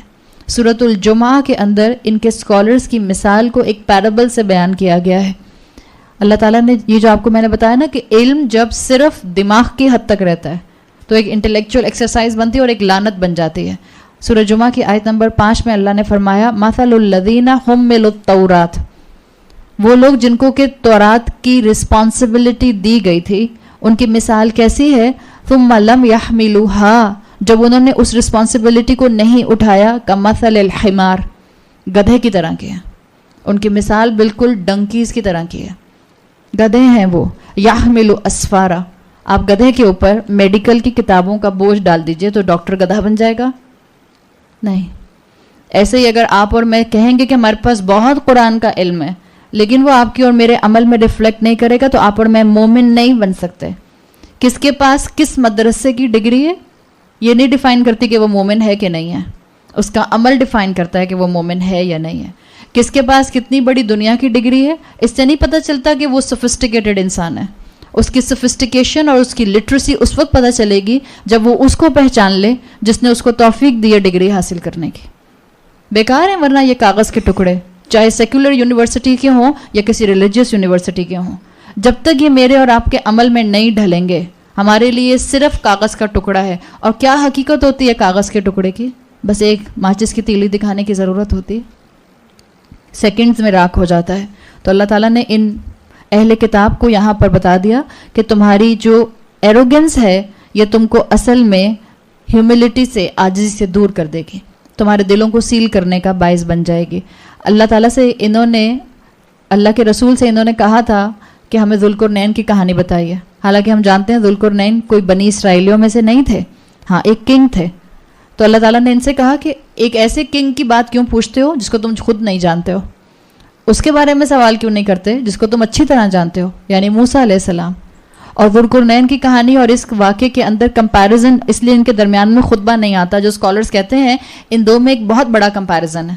انسان سمجھتا ہے کہ وہ ٹریولنگ صرف جو ہے اپنے دنیاوی فائدوں کے لیے کر سکتا ہے. انسان یہ سمجھتا ہے کہ وہ ٹریولنگ اپنی کنگڈم ایکسپینڈ کرنے کے لیے صرف کر سکتا ہے. اس لیے کہ ذوالقرنین تو اسی لیے ٹریولنگ کر رہے تھے نا. ہاں اللہ کے نیک بندے تھے، لیکن وہ اپنی کنگڈم ایکسپینڈ کرنے ہی کے لیے، اللہ کی بات آگے پہنچانے کے لیے، اپنے بیک یارڈ کو بڑا کرنے کے لیے ٹریولنگ کرتے تھے. اللہ تعالیٰ نے موسیٰ کا واقعہ یہاں پر لا کر بتا دیا کہ علم حاصل کرنے کے لیے بھی سفر کیا جاتا ہے، علم حاصل کرنے کے لیے بھی قربانیاں دی جاتی ہیں. ایک شارٹ ٹرم اپنے آپ کو تکلیف میں ڈالا جاتا ہے تاکہ لانگ ٹرم انسان اس سے فائدہ اٹھائے. تو یہ واقعہ جو ہے یہ آپ کو اور مجھے کئی اینگل سے بہت سے سبق دیتا ہے. جیسے ابلیس اور آدم کی کہانی میں پتہ چلا تھا کہ شیطان کے کبر کی وجہ سے اس میں عاجزی نہیں آئی، اسی طرح یہاں آپ کو پتہ چلے گا کہ موسیٰ اور خضر کی کہانی کے اندر موسیٰ علیہ السلام کی عاجزی نے ان کے مومن ہونے کی شان کو اور بڑھا دیا، اور اللہ تعالیٰ نے ان کی لیگیسی کو آج تک سلامت رکھا ہے. امام بخاری ان کے لیے کہتے تھے کہ حضرت موسیٰ علیہ السلام وہ پہلا شخص تھے جنہوں نے علم حاصل کرنے کے لیے سفر کیا تھا، اور اس کے بعد سے لے کر آج تک تمام اسکالرز علم حاصل کرنے کے لیے سفر کرتے ہیں، انہی کی لیگیسی کو زندہ کرتے ہیں، انہی کی سنت کو پورا کرتے ہیں. اور موسیٰ علیہ السلام وہی ہیں وہ نبی جن کا کثرت سے قرآن میں ذکر آتا ہے، اتنا زیادہ کہ کسی اور نبی کا اتنا ذکر نہیں کیا گیا جن کا ان کا کیا گیا ہے.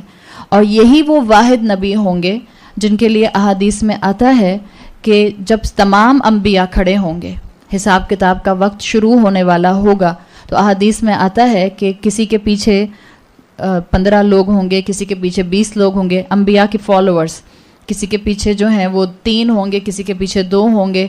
میجورٹی اکثریت جو ہوگی وہ رسول اللہ صلی اللہ علیہ وسلم کے پیچھے ہوگی، اور سیکنڈ لاسٹ امت فالوورز کی جو ہوگی وہ موسیٰ علیہ السلام کی ہوگی. تو موسیٰ علیہ السلام اولو العزم من الرسل آتے ہیں، اللہ تعالیٰ کے جلیل القدر پیغمبر آتے ہیں. اور موسیٰ علیہ السلام ہی وہ تھے جن کو اللہ نے ایک اسپیسیفک پریویلیج دیا تھا کہ اللہ موسیٰ علیہ السلام سے جبرائیل علیہ السلام کے کنیکشن کے بغیر بات کرتا تھا. وَكَلَّمَ اللَّهُ مُوسَىٰ تَكْلِيمًا، اللہ نے موسیٰ سے کلام کیا، اور کلمہ ایک دفعہ نہیں کیا، اللہ تعالیٰ فریکوینٹلی کرتے تھے موسیٰ علیہ السلام سے کلام. کلمہ آپ میں سے جنہوں نے عربک پڑھی آپ کو پتہ ہوگا، یہ آتا ہے اس وزن پہ جس میں چیز جو ہے وہ کنٹینیوسلی ہوتی ہے، بار بار ہوتی ہے، سٹیپ بائی سٹیپ ہوتی ہے. تو اللہ تعالیٰ موسیٰ سے کلام کیا کرتے تھے تکلیماً، جیسے کلام کیا جاتا ہے، بس درمیان میں ایک حجاب ہوتا تھا، درمیان میں ایک ویل ہوتا تھا. تو یہ ہے موسیٰ علیہ السلام، اللہ کے محبوب، اللہ کے پسندیدہ. اور یہ ہے موسیٰ علیہ السلام جن کے لیے کہا جاتا ہے کہ اللہ نے ان کو خود لکھی ہوئی ٹیبلٹس 10 کمانڈمنٹس کی پیش کی تھی، جبرائیل علیہ السلام کے ذریعے نہیں پیش کروائی گئی تھی، اللہ نے ان کو دی تھیں. تو اللہ تعالیٰ نے ان کا ایک مقام رکھا تھا. یہ مقام تھا، اگر کسی کو تکبر کرنا تھا تو اس مقام پر تکبر کرتا، لیکن یہ مقام تھا انبیاء کی سنت سامنے لانی تھی، عاجزی سامنے لانی تھی مومن کی، کہ جب ان سے کہا گیا کہ کسی ان نون شخص کے پاس جائیے اور علم حاصل کیجیے، تو انہوں نے یہ کہا اٹس بینیتھ مائی ڈگنیٹی، میں کیسے جا سکتا ہوں، کیا کوالیفیکیشن ہے ان کی، کس مدرسے سے پڑھا ہے انہوں نے، کون استاد ہیں ان کے، کیا اسکول آف تھاٹ ہے ان کا. ہمارے تو یہی سوال ہوتے ہیں نا. ہم کسی کو کہتے ہیں چلیے ہمارے ساتھ قرآن کی کلاس میں، تو وہ کہتی ہیں کون سے والے ہیں وہ، پہلے تو یہ بتا دیجیے، یہ والے ہیں کہ وہ والے ہیں کہ ادھر والے ہیں کہ ادھر والے ہیں. اگر آپ ادھر والے ادھر والے کا جواب دیتے پھر وہ کہتی ہیں اچھا تو ان کا اسکول آف تھاٹ کیا ہے. پھر آپ کہتی ہیں ان کا اسکول آف تھاٹ قرآن اور سنت ہے. ہیں یہ تو کوئی اسکول آف تھاٹ ہی نہیں ہوتا. ہمارے سوال اور ہمارے سامنے جو سنتیں ہیں انبیاء کی، ہم تو گوارا ہی نہیں کرتے ان کی طرف نظر ڈالنا. موسیٰ علیہ السلام جلیل القدر پیغمبر، اتنا اعلیٰ مقام رکھنے والے کہ جن سے اللہ 1 to 1 بات کیا کرتا تھا، جیسے کہ بات کی جاتی ہے جب اللہ نے ان کو ڈائریکٹ کیا کسی ایسے انسان کی طرف کہ آپ ایسے انسان کی طرف جائیں گے علم حاصل کرنے کے لیے کہ جو ان نون ہے، تو موسیٰ علیہ السلام نے اس وقت کسی قسم کی جو ہے وہ اپنے اندر تکبر کا اظہار نہیں کیا. جس شخص کے پاس اللہ تعالیٰ نے ان کو بھیجا، یہ پوری عاجزی کے ساتھ ان کے پاس گئے اور ان کے پاس جا کے کہا کہ I want to be your follower. یہ نہیں کہا میں ہوں موسیٰ اللہ کا پیغمبر. وہی والا ایٹیٹیوڈ جو ہم اکثر اپناتے ہیں, ہیلو ہیئر آئی ایم, یہ والا نہیں ایٹیٹیوڈ, بتایا ہی نہیں. جیسے امام احمد کے لیے آتا ہے, امام احمد ایک مرتبہ ایک علاقے میں گئے اور امام احمد کے لیے آتا ہے کہ ایک دن کے اندر, ایک دن میں ود ان اے ڈے ان کا انتقال ہوا ہے, ود ان اے ڈے تقریباً 10 ملین لوگ ان کے جنازے میں شامل تھے. کوئی چھوٹا نمبر نہیں ہے. اور امام احمد جب کسی علاقے میں جایا کرتے تھے تو لوگوں کو بتایا نہیں کرتے تھے. بہت بڑے اسکالر تھے اپنے وقت کے, لیکن میڈیا تو نہیں تھا نا اس وقت, نہ پرنٹ میڈیا تھا, نہ سوشل میڈیا تھا, نہ آپ کا الیکٹرانک میڈیا تھا, تو پتہ نہیں چلتا تھا لوگوں کو کہ اچھا امام احمد دیکھنے میں کیسے ہیں. کیمرے بھی نہیں تھا کسی کے پاس کہ لوگ سیلفی کھینچ کے لے آتے امام احمد کے ساتھ کہ میں گیا تھا امام احمد سے ملا تھا, دیکھو دیکھو یہ کھڑے ہیں. امام احمد کسی علاقے میں جاتے تھے تو اپنا انٹروڈکشن نہیں کروایا کرتے تھے, لوگوں کے پاس جا کے ایسے ہی بیٹھ جایا کرتے تھے کہ لوگ کیا بات کر رہے ہیں کیا بات نہیں کر رہے. ایک مرتبہ ایسے امام احمد کسی علاقے میں گئے ہوئے تھے کہ رات ہو گئی, مسافر تھے تو سونے کے لیے ان کو کوئی جگہ نہیں, کسی کو جانتے نہیں تھے, تو مسجد میں چلے گئے کہ مسجد میں سو جاؤں گا, صبح اٹھ کے واپس اپنا سفر کر لوں گا. جب وہ مسجد کا گارڈ آیا اس نے دیکھا کہ ایک ان نون شخص جو اس علاقے میں رہتا بھی نہیں ہے, نیا چہرہ ہے, یہاں لیٹا ہوا ہے. اس نے کہا ہٹو یہاں سے, مجھے مسجد بند کرنی ہے. تو امام احمد نے کہا میں مسافر ہوں, میں صبح چلا جاؤں گا. اس نے کہا نہیں مجھے حکم نہیں ہے, میں نے مسجد بند کرنی ہے. انہوں نے باہر نکال دیا ان کو, تو وہ وہیں سیڑھیوں پہ جا کے مسجد کے بیٹھ گئے. اس گارڈ کو غصہ آیا تو ان کے پیر پکڑ کے گھسیٹ کے ان کو سڑک کے درمیان میں لے کے آ گیا. یہ امام احمد تھے. جب ان کے پیروں سے گھسیٹ کے ان کو سڑک پہ لا کے بٹھایا تو انہوں نے یہ نہیں کہا ہیلو تم جانتے نہیں ہو میں کون ہوں. یہ انداز نہیں ہوتا مومنین کا. آپ کو پتہ نہیں ہے میں کون ہوں, آپ کو پتہ نہیں آپ کس سے بات کر رہے ہیں. یہی انداز آپ کو یہاں نظر آ رہا ہے کہ موسیٰ علیہ السلام کو کوئی اپنی اس مقام کا جو اللہ نے ان کو دیا ہوا تھا اس کے اوپر ان کو کوئی اپنا کریڈٹ نظر نہیں آتا تھا, اس لیے کہ اللہ کی طرف سے دیا ہوا تھا. تو انہوں نے ایک سادے سے انسان کی فالوئنگ کو قبول کر لیا. اور جب اللہ تعالیٰ نے ان کو خضر کے پاس بھیجا تو انہوں نے کہا کہ میں آپ کا فالوور بننا چاہتا ہوں. اور جن کے پاس گئے تھے وہ کوئی فینسی لائف سٹائل والے نہیں تھے, ایک سادہ سی زندگی گزارنے والے انسان تھے. اللہ تعالیٰ نے سبق دے دیا مکہ والوں کو بھی اور سبق دے دیا اہل کتاب کو بھی کہ علم حاصل کرنے کے لیے یہ نہیں دیکھا جاتا کہ کون علم دے رہا ہے. آپ سنتی ہیں نا, کہا جاتا ہے یہ مت دیکھو کہ کون کہہ رہا ہے, یہ دیکھو کہ کیا کہہ رہا ہے, کس کی بات کہہ رہا ہے, کس کی طرف بلا رہا ہے, رب کی طرف بلا رہا ہے. تو یہ کہانی آپ کو جو ہے وہ موسیٰ اور خضر علیہ السلام کی ملتی ہے. اس کہانی کو جب آپ آیت سے پڑھنا شروع کرتے ہیں, آیت نمبر 60 سے, اور اچانک سے جب یہ قرآن میں شروع ہو جاتی ہے, اس لیے کہ ہم تو پورشنز میں پڑھ رہے ہیں نا سورہ کہف, پارٹ 1 پارٹ 2 پارٹ 3, قرآن میں تو پارٹ 1 پارٹ 2 پارٹ 3 نہیں ہے, تو کنٹینیوشن میں آیتیں آتی ہیں.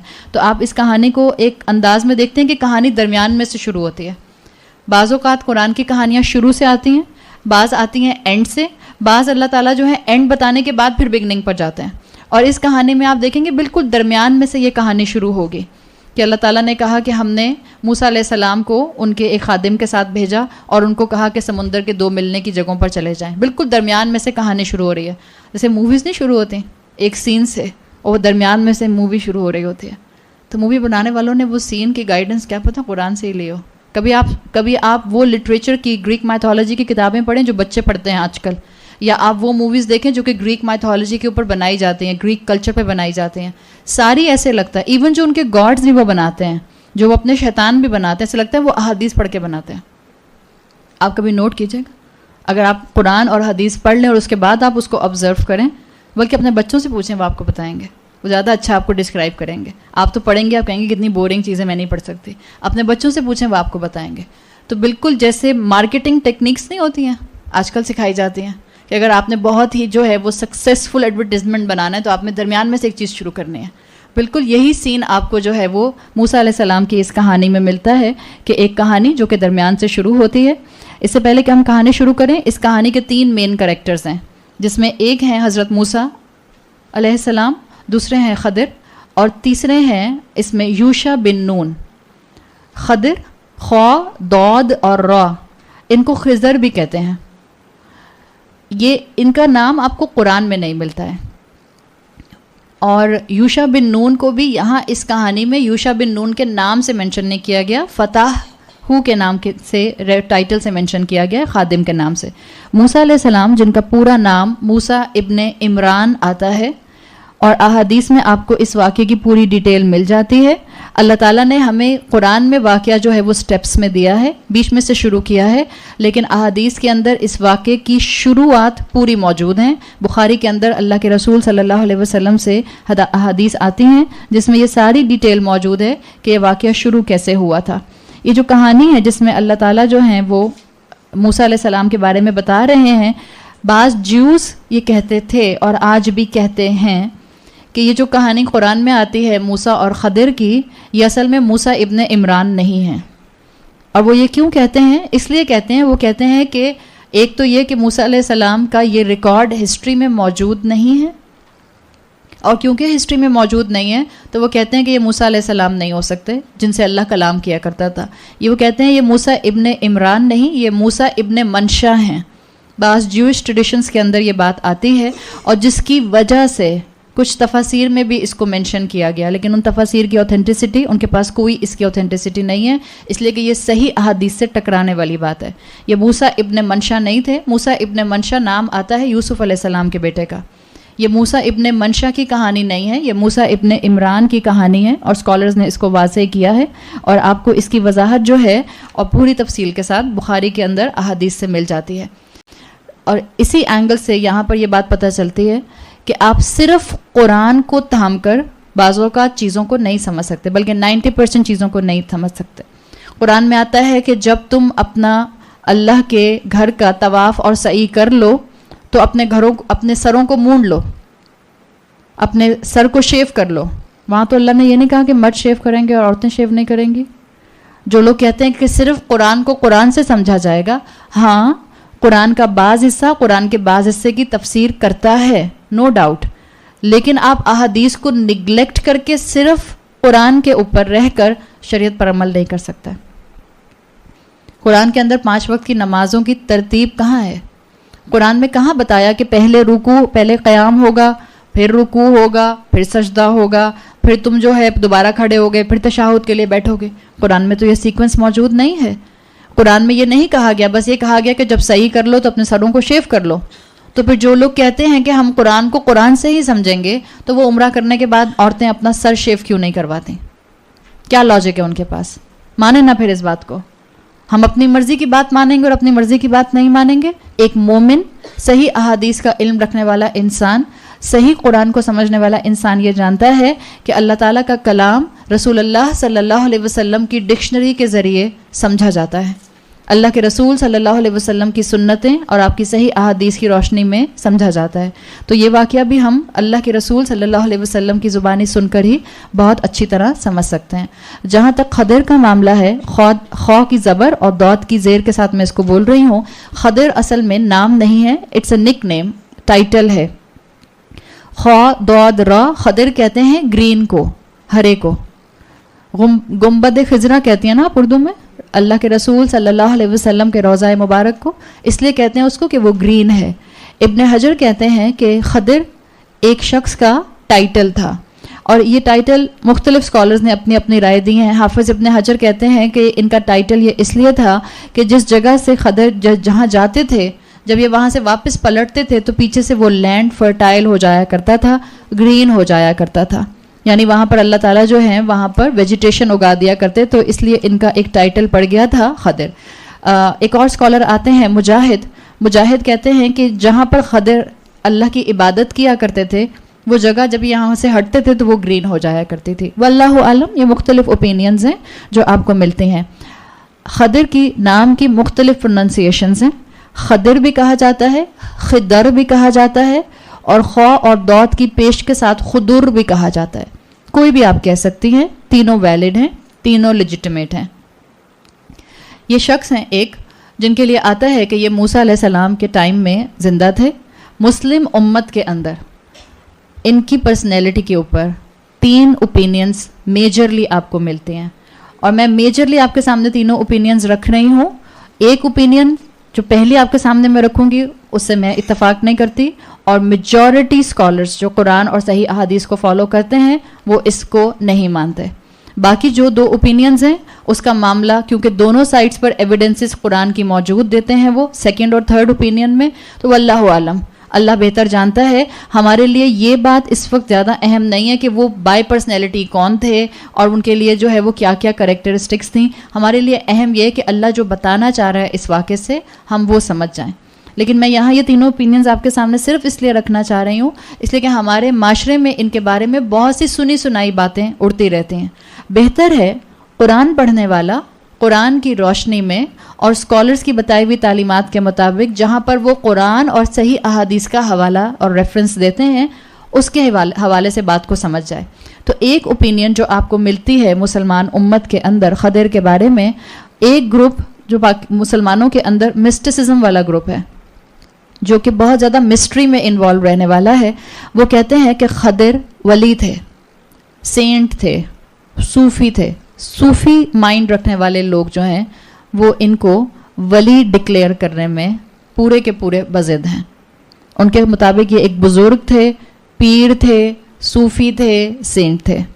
اور وہ پھر اس سے دلیل نکالتے ہیں کہ کیونکہ خضر سینٹ تھے، صوفی تھے، پیر تھے، تو آپ دیکھیں موسیٰ علیہ السلام کو اللہ نے پیر کے پاس بھیجا تھا علم حاصل کرنے کے لیے. تو آپ کا کوئی پیر نہیں ہے؟ اچھا، اس کا مطلب ہے آپ تو قابل فالوئنگ ہیں ہی نہیں. جب انسان چاہتا ہے اپنی مرضی کی دلائل نکالنا تو ایسے دلائل نکال لیتا ہے. تو انہوں نے کہا کہ خضر بزرگ اور پیر تھے اور اللہ تعالیٰ نے موسیٰ کو ان پیر کے پاس پڑھنے کے لیے بھیجا تھا. اور ان کا کہنا یہ ہے کہ خضر جو تھے وہ ہمیشہ رہنے والے انسان ہیں، مطلب ان کو موت نہیں آتی ہے.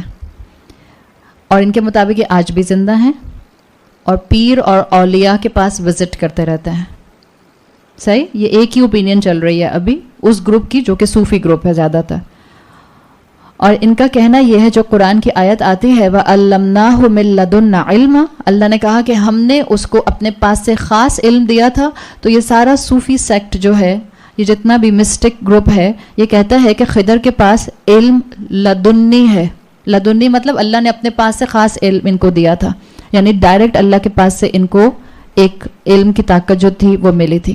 اور یہ حقیقت ہے کہ آج بھی اگر آپ امت کے کراس سیکشن کو دیکھیں، یہ اوپینین خضر کے بارے میں اتنی سٹرونگ ہے کہ جب آپ لوگوں کو یہ بات سمجھانے کی کوشش کرتے بھی ہیں تو لوگ سننے کو تیار نہیں ہوتے، اس لیے کہ آپ فولک لورز کی طرح سنتے ہوئے آ رہے ہیں نا بچپن سے. اور ہمارے ہاں یہ کانسیپٹ کہ اچھا خضر کو خضر بھی بعض لوگوں نے اسی گروپ نے اس لیے کہا، وہ کہتے ہیں یہ ہیں ہی گرین کلر کے. دس از ریڈیکیولس، کہتے ہیں گرین کلر کے ہیں. میں اس مووی کا نام نہیں لے رہی جس سے میرے ذہن میں ہمیشہ وہ کانسیپٹ آتا. اور یہاں تک کہتے ہیں کہ یہ گرین ٹربن پہنتے ہیں اور ہوور کرتے رہتے ہیں، ہوا میں اڑتے رہتے ہیں. جب یہ آپ دیکھیں انہوں نے اپنے اولیاء کو کہاں پہنچایا کہ کوئی ہوا میں اڑ رہا ہے، کوئی کچھ کر رہا ہے، کوئی کچھ کر رہا ہے. اور ایگزامپل لاتے ہیں اس شخص سے، اس ہستی سے، کہ یہ وہ پیر اور بزرگ تھے جن کے سارے اس کے بعد جو ہیں وہ پیر اور بزرگ نکلے. حالانکہ آپ کو اس طرح کی ڈیٹیل کی کوئی شریڈ آف ایویڈنس قرآن اور صحیح حدیث میں نہیں ملتی. کسی طرح سے بھی کوئی آپ کو اس کا ریزن اور انٹلیکٹ نظر نہیں آتا. انفیکٹ یہ چیزیں قرآن سے کانٹراڈکٹ کرتی ہیں. یہ کہنا کہ اللہ نے ان کو ہمیشہ زندہ رکھا اور آج بھی زندہ ہیں، کیا یہ قرآن کا ڈینائل نہیں ہے؟ کل نفس ذائقۃ الموت، اللہ تو ہر نفس کو موت دیتا ہے. اگر اللہ نے زندہ ہی رکھنا تھا، ایسی ابدی زندگی دینی ہی تھی تو رسول اللہ صلی اللہ علیہ وسلم کو دیتے نا. ہم تو آج بھی ان کے دیوانے ہوتے. آج بھی مسلمان امت اتنا تو کم سے کم جو ہے وہ آپس میں پھٹنے کا شکار نہ ہوتی اگر اللہ نے زندگی دینی ہی تھی. تو اسکالرس کے مطابق یہ رائے کہ وہ زندہ ہیں اور آج بھی زندہ ہیں، یہ صحیح احادیث سے اور قرآن سے ٹکرانے والی، کانٹراڈکٹ کرنے والی بات ہے. اور انہی لوگوں کے اندر ایک کانسیپٹ ہے، اور وہ یہ کانسیپٹ ہے کہ وہ کہتے ہیں کہ یہ جو اولیاء اللہ ہوتے ہیں ان سے وہ کہانی سے ڈرائیو کرتے ہیں کہ کیونکہ موسیٰ کو خضر کے پاس بھیجا گیا تھا، موسیٰ کو نبی ہونے کے باوجود پیر کے پاس بھیجا گیا تھا، تو یہ کہتے ہیں کہ جو ولی ہوتے ہیں اللہ کے، جو پیر ہوتے ہیں، یہ انبیاء سے بھی زیادہ ایلیویٹڈ ہوتے ہیں. یہ کانسیپٹ آپ دیکھیں شیطان کیسے انسان کو بہکاتا ہے اور شیطان کیسے انسان کو حق سے دور کرتا ہے. تو انہوں نے کہا کہ رسول کا سٹیٹس کم ہوتا ہے ولی سے، اور انہوں نے یہ سنت اپنی چلا دی کہ خضر جو ہیں وہ آج بھی زندہ ہیں. جبکہ آپ کو معلوم ہوگا اگر خضر زندہ ہوتے اللہ کے رسول صلی اللہ علیہ وسلم کی زندگی میں تو کیا ہونا چاہیے تھا؟ ان کو آ کر رسول اللہ کے ساتھ بیعت کرنی چاہیے تھی، ایمان لانا چاہیے تھا، اس لیے کہ آپ صلی اللہ علیہ وسلم کے حدیث کا مفہوم آتا ہے، آپ نے اہل کتاب کو یہ بات ایڈریس کر کے کہی تھی کہ اگر آج موسیٰ زندہ ہوتے تو وہ میرے ہاتھ پر بیعت کرتے، وہ میری فالوئنگز میں ہوتے. اور ہم جانتے ہیں جب عیسیٰ علیہ السلام بھی آئیں گے ٹورڈز اینڈ آف ٹائمز، تو عیسیٰ علیہ السلام بھی اشہد ان لا الہ الا اللہ و اشہد ان محمد رسول اللہ، ان الفاظ کے ساتھ اپنے آپ کو شریعت محمدی کا فالوور ہونے کا ڈکلیئر کریں گے. تو اگر خضر زندہ ہوتے تو رسول اللہ صلی اللہ علیہ وسلم کے پاس آ کر بیعت کرتے. امام ابن القیم کی رائے یہی ہے کہ اگر اس وقت موجود ہوتے اور ہمیشہ سے زندہ ہوتے تو رسول اللہ کے فالوور بنتے. صحیح بخاری میں حدیث آتی ہے جس کا مفہوم آتا ہے کہ ایک مرتبہ رسول اللہ صلی اللہ علیہ وسلم نے رات میں اپنے صحابہ کو ایک خطبہ دیا جس وقت کہ فل مون تھا، پورا چاند چمک رہا تھا، اور آپ نے صحابہ سے کہا کہ آج کی رات تم دیکھ رہے ہو، یعنی تم وٹنس کر رہے ہو، اور آپ نے پن پوائنٹ کیا کہ واللہ آج سے 100 سال کے بعد جو آج زندہ ہے اس فیس آف دا ارتھ پہ، وہ آج سے 100 سال کے بعد زندہ نہیں ہوگا. یعنی اللہ کے رسول کی ایک طرح کی پریڈکشن تھی کہ میرے سارے صحابہ آج سے 100 سال کے بعد انتقال کر جائیں گے. اور اگر آپ اس کو ہسٹری پوائنٹ آف ویو سے اسٹریچ آؤٹ کر کے سمجھیں تو جو مفسرین بتاتے ہیں وہ بتاتے ہیں کہ جو آخری صحابی لٹرلی جن کا انتقال ہوا ہے دیٹ واز 110 ہجرہ، جس میں آخری صحابی کا انتقال ہوا ہے. اور یہ بات اللہ کے رسول صلی اللہ علیہ وسلم نے تقریباً مدینہ کے شروع کے دور میں کہی تھی. تو جو آخری صحابی کا انتقال ہوا وہ 110 ہجرہ کے اندر، یا نہیں، اللہ کے رسول نے تقریباً 10 سال کے بعد کہی تھی، تو 110 ہجرہ میں انتقال ہوا. اگر حضرت خضر ہوتے تو اسکالرز کہتے ہیں کہ اس کا مطلب ہے کہ اس حدیث کے مطابق اللہ کے رسول نے کہا تھا آج جتنے بھی انسان زندہ ہیں آن دا فیس آف دس ارتھ 100 سال کے بعد ان کا انتقال ہو جائے گا، تو خضر کا بھی انتقال ہو گیا ہوتا. تو یہ ایک کانسیپٹ ہے جو مسلمان امت میں موجود ہے، اور انہوں نے بہت اس کو بڑھا چڑھا کر بتایا ہے. آگے ہم قصہ پڑھیں گے، جو آپ کو قصہ تھوڑا بہت معلوم ہے کہ جب یہ بتایا جاتا ہے کہ موسیٰ علیہ السلام جہاں پر ریسٹ کرنے کے لیے رکے تھے، جس چٹان کے پاس ان کی آنکھ لگ گئی جہاں سے ان کی مچھلی سلپ کر گئی تھی، یہ لوگ کہتے ہیں کہ وہاں پر ایک فاؤنٹین تھا، اور اس فاؤنٹین کو یہ کہتے ہیں ماء الحیاء، زندگی دینے والا پانی. وہ کہتے ہیں اسی فاؤنٹین سے خضر نے پانی پیا تھا جب یہ آج تک زندہ ہے. اسی فاؤنٹین کے پانی نے اس مچھلی کو ٹچ کیا تھا جو موسیٰ علیہ السلام کی تھی جب بھی وہ زندہ ہو گئی تھی. سو دلیلیں نکالنے والے تو اپنی طرف سے دلیلیں نکال لیتے ہیں. آپ اور میں کنفیوز ہونے کی بجائے اللہ سے دعا کریں اللہ ہمیں حق دکھا دے، اللہ ہمیں حق پر جما دے، اللہ ہمیں کنفیوژن سے بچا لے. تو ایک کانسیپٹ یہ ہے.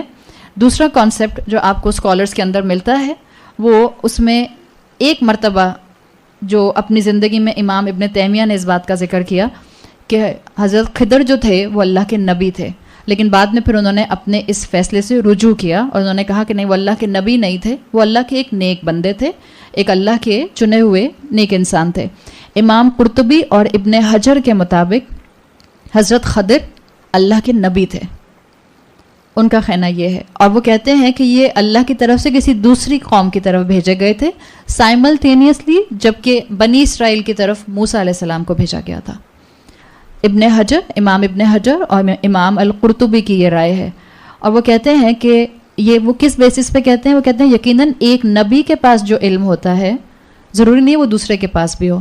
تو جو خضر کے پاس علم تھا وہ موسیٰ علیہ السلام کے پاس نہیں تھا، تو اللہ تعالیٰ نے ان کو سکھانے کے لیے ان کے پاس بھیج دیا. جیسے جو اسپیشلٹی ابراہیم علیہ السلام کی تھی وہ عیسیٰ علیہ السلام کی نہیں تھی، جو عیسیٰ علیہ السلام کی تھی وہ موسیٰ علیہ السلام کی نہیں تھی. تو ابن حجر اور امام القرطبی کے مطابق وہ نبی تھے، اور اللہ نے ان کو ایک الگ ڈائمنشن کا علم دیا ہوا تھا. اس الگ ڈائمنشن کے علم کو سکھانے کے لیے اللہ تعالیٰ نے موسیٰ علیہ السلام کو ان کی طرف ڈائریکٹ کیا. اور وہ کہتے ہیں کہ یہ پروون ہے قرآن سے کہ وہ اللہ کے ولی تھے، اس لیے کہ جب انہوں نے بچے کو قتل کیا تھا تو انہوں نے آگے سے کہا تھا ما فعلتہ عن امری، میں نے یہ خود سے نہیں کیا، یہ فیصلہ میرا نہیں ہے، اللہ نے مجھے ایسا کرنے کا کہا تھا. اور اللہ انبیاء کے علاوہ کسی سے کمیونیکیٹ نہیں کرتا، یہ بات ہم جانتے ہیں. تو یہ پوزیشن اپنی جگہ ایک ویلڈ پوزیشن ہے جس کو مانا جا سکتا ہے.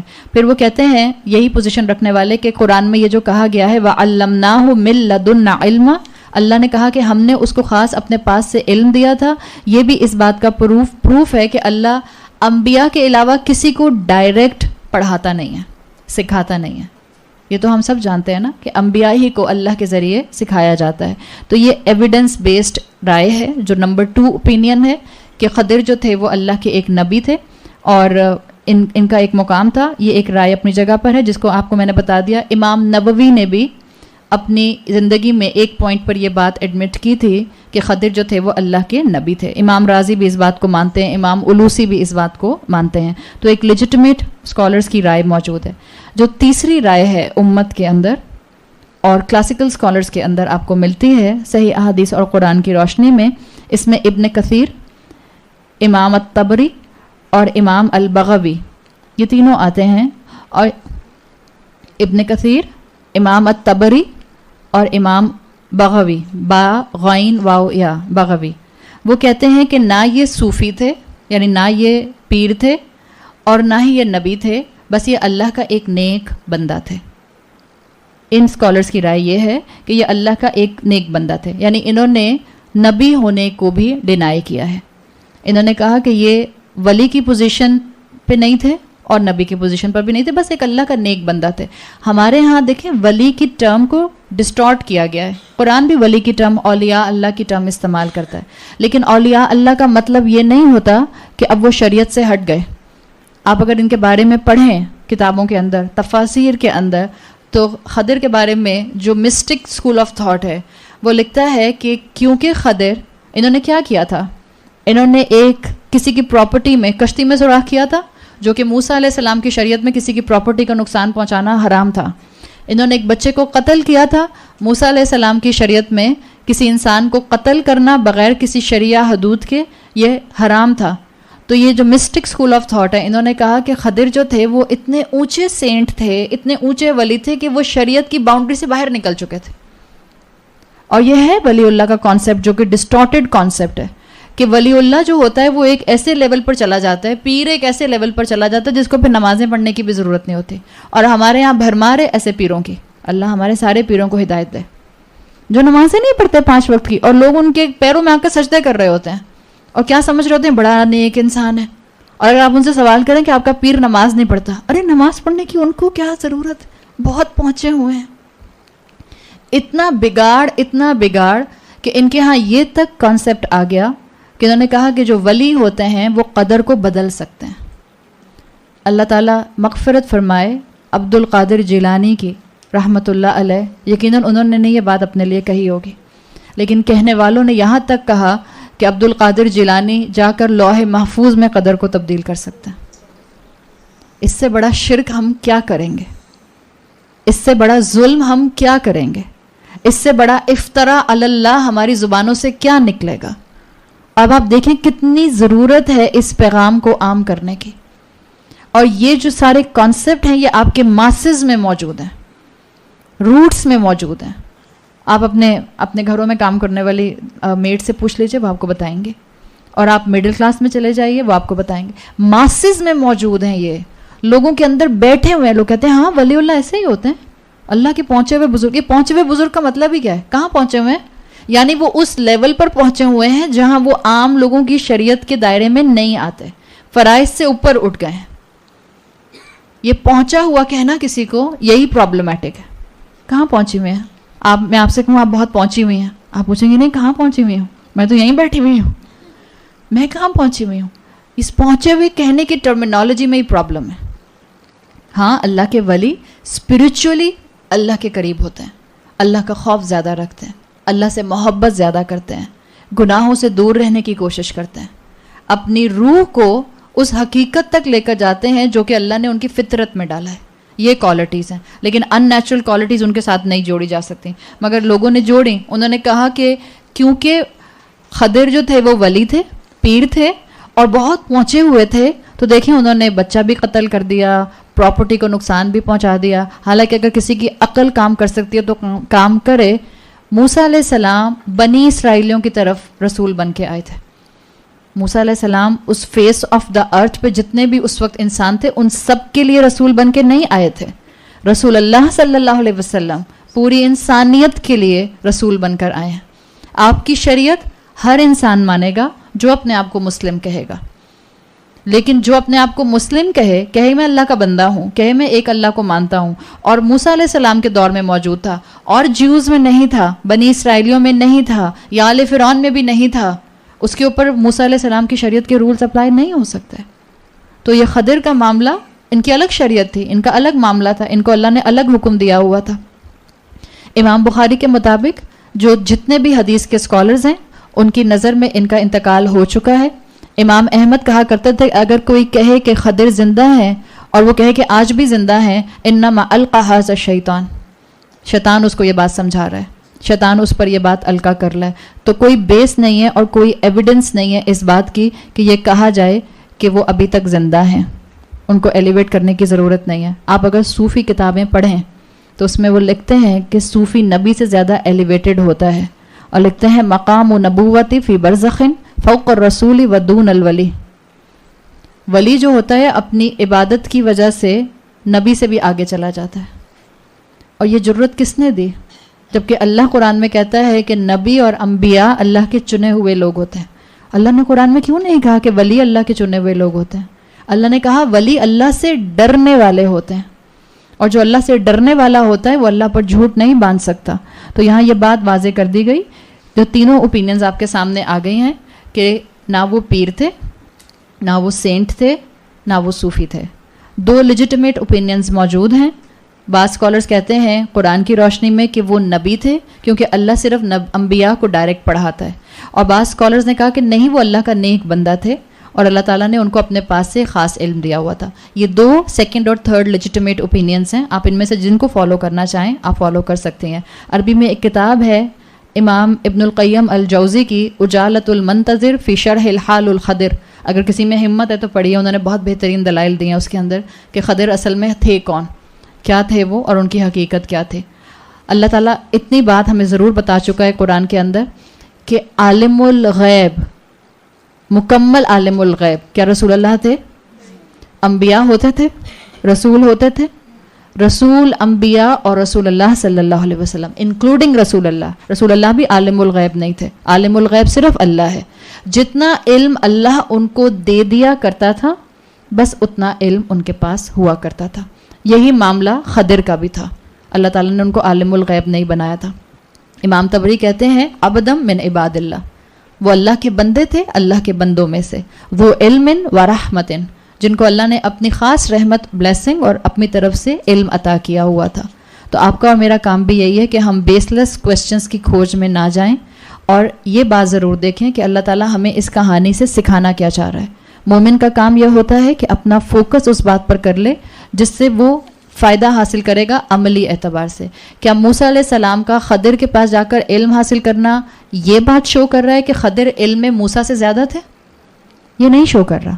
ایک بات کا یقین رکھیں، شریعہ کے اندر، اسلام کے اندر، اسلام کے ایسنس میں انبیاء سے آگے کوئی نہیں ہوتا، رسولوں سے آگے کوئی نہیں ہوتا. ایک الگ علم کی ڈائمنشن ان کے پاس تھی جو اللہ تعالیٰ نے سکھانے کے لیے موسیٰ علیہ السلام کو ان کے پاس بھیج دی. جیسے مثال کے طور پہ حضرت سلیمان کے واقعے میں ہدہد نے کہا تھا احطت ما لم تحط به، میں وہ جانتی ہوں جو آپ نہیں جانتے. تو آپ کہیں گے کہ ہدہد ایلیویٹڈ ہو گئی سلیمان علیہ السلام سے. ہم یہ کہیں گے؟ ہم کہیں گے نہیں، آبویسلی ہدہد کو ایک ڈائمنشن معلوم تھی اس لیے کہ وہ وہاں موجود تھی، اور سلیمان علیہ السلام وہاں موجود نہیں تھے، اور سلیمان علیہ السلام کے پاس علم الغیب بھی نہیں تھا. Same is the case here. علم میں زیادہ ہونے کی بات نہیں ہو رہی، علم والا ہونے کی بات ہو رہی ہے. وہ علم کا ایک اور ڈائمنشن ان کو سکھایا ہوا تھا اللہ تعالیٰ نے، جو کہ اللہ تعالیٰ نے موسیٰ علیہ السلام کو نہیں سکھایا تھا. تو خضر جو کہ بنی اسرائیلیوں میں سے نہیں تھے، موسیٰ کے فالوورز نہیں تھے. یہ معاملہ شروع کہاں سے ہوا کہ موسیٰ علیہ السلام کو ان کی طرف ڈائریکٹ کیا گیا؟ قرآن خاموش ہے، حدیث بتاتی ہے. صحیح بخاری میں آتا ہے جس کا مفہوم ہے کہ موسیٰ علیہ السلام ایک مرتبہ خطبہ دے رہے تھے کہ بنی اسرائیلیوں میں سے کسی شخص نے پوچھا کہ اس زمین پر سب سے زیادہ علم والا کون ہے، سب سے زیادہ نالجبل کون ہے؟ تو موسیٰ علیہ السلام کیونکہ نبی تھے، موسیٰ علیہ السلام نے بالکل درست انٹینشن کے ساتھ کہا کہ میں سب سے زیادہ نالجبل ہوں. اور موسیٰ علیہ السلام کا یہ کہنا ایک لاجیکل ازمپشن تھے، اس لیے کہ موسیٰ علیہ السلام اللہ کی طرف سے اس پوری کمیونٹی میں سلیکٹڈ انسان تھے. موسیٰ علیہ السلام کو سلیکٹ کیا گیا تھا. تو ایک لاجیکل ازمپشن کے اوپر موسیٰ علیہ السلام نے کہا کہ سب سے نالج والا میں ہوں. اسکالرس کہتے ہیں کہ اصل میں موسیٰ علیہ السلام کو کہنا چاہیے تھا واللہ عالم، یعنی کہ موسیٰ علیہ السلام کی یہ غلطی صرف موسیٰ علیہ السلام کو نہیں سکھا رہی، بہت کچھ ہمیں بھی بہت سکھا رہی ہے. آپ اور میں کبھی بھی دین میں ازمپشنز نہ کریں. میں ازیوم نہ کروں اس بات کا یہ مطلب ہوگا، میں ازیوم نہ کروں اس حکم کو ایسے ڈیرائیو کیا جائے گا، میں ازیوم نہ کروں کہ اگر میں نے یہ کام نہ بھی کیا دین کا تو میرے لیے اچھا ہی ہوگا. دین میں ازمپشنز نہیں ہو سکتی. موسیٰ علیہ السلام کے ذریعے ہمیں بتا دیا گیا. تو جب موسیٰ علیہ السلام نے کہا کہ میں سب سے زیادہ نالجیبل ہوں، امیجیٹلی اللہ کے رسول صلی اللہ علیہ وسلم بتاتے ہیں کہ اللہ تعالیٰ نے جبرائیل علیہ السلام کو بھیجا، اور جبرائیل علیہ السلام نے ان سے کہا کہ آپ نے بغیر علم کے بات کیوں کی، آپ نے بغیر علم کے اتنا بڑا کلیم کیوں کیا. تو موسیٰ علیہ السلام نے جب یہ سنا تو موسیٰ علیہ السلام نے کہا کہ اچھا کہ کیا کوئی مجھ سے زیادہ بھی علم والا ہے. تو جبرائیل علیہ السلام کے ذریعے اللہ تعالیٰ نے موسیٰ علیہ السلام کو بتایا کہ جی ہاں، ہمارا ایک بندہ ہے جس کے پاس ایک خاص علم ہے، جس کو اللہ نے خاص اپنے پاس سے ایک علم عطا کیا ہے. وَعَلَّمْنَاهُ مِن لَّدُنَّا عِلْمًا. تو موسیٰ علیہ السلام کا ایٹیٹیوڈ کیا تھا؟ موسیٰ علیہ السلام نے لڑنا نہیں شروع کر دیا جبرائیل علیہ السلام سے، رسول تو مجھے بنایا ہے، علم ان کو دے دیا. ہم ہوتے تو یہی ہوتا نا، ٹیچر تو میں ہوں اور آپ ایوارڈ ان کو دے رہی ہیں. ہمارا یہی حال ہوتا ہے. ہم کہتے ہیں لو ہائی پیڈسٹل پہ تو میں بیٹھی تھی، پھر مجھے کیوں نہیں بلایا ایز اے چیف گیسٹ. موسیٰ علیہ السلام میں عاجزی تھی، علم کا کبر نہیں تھا، علم کی ایروگنس نہیں تھی.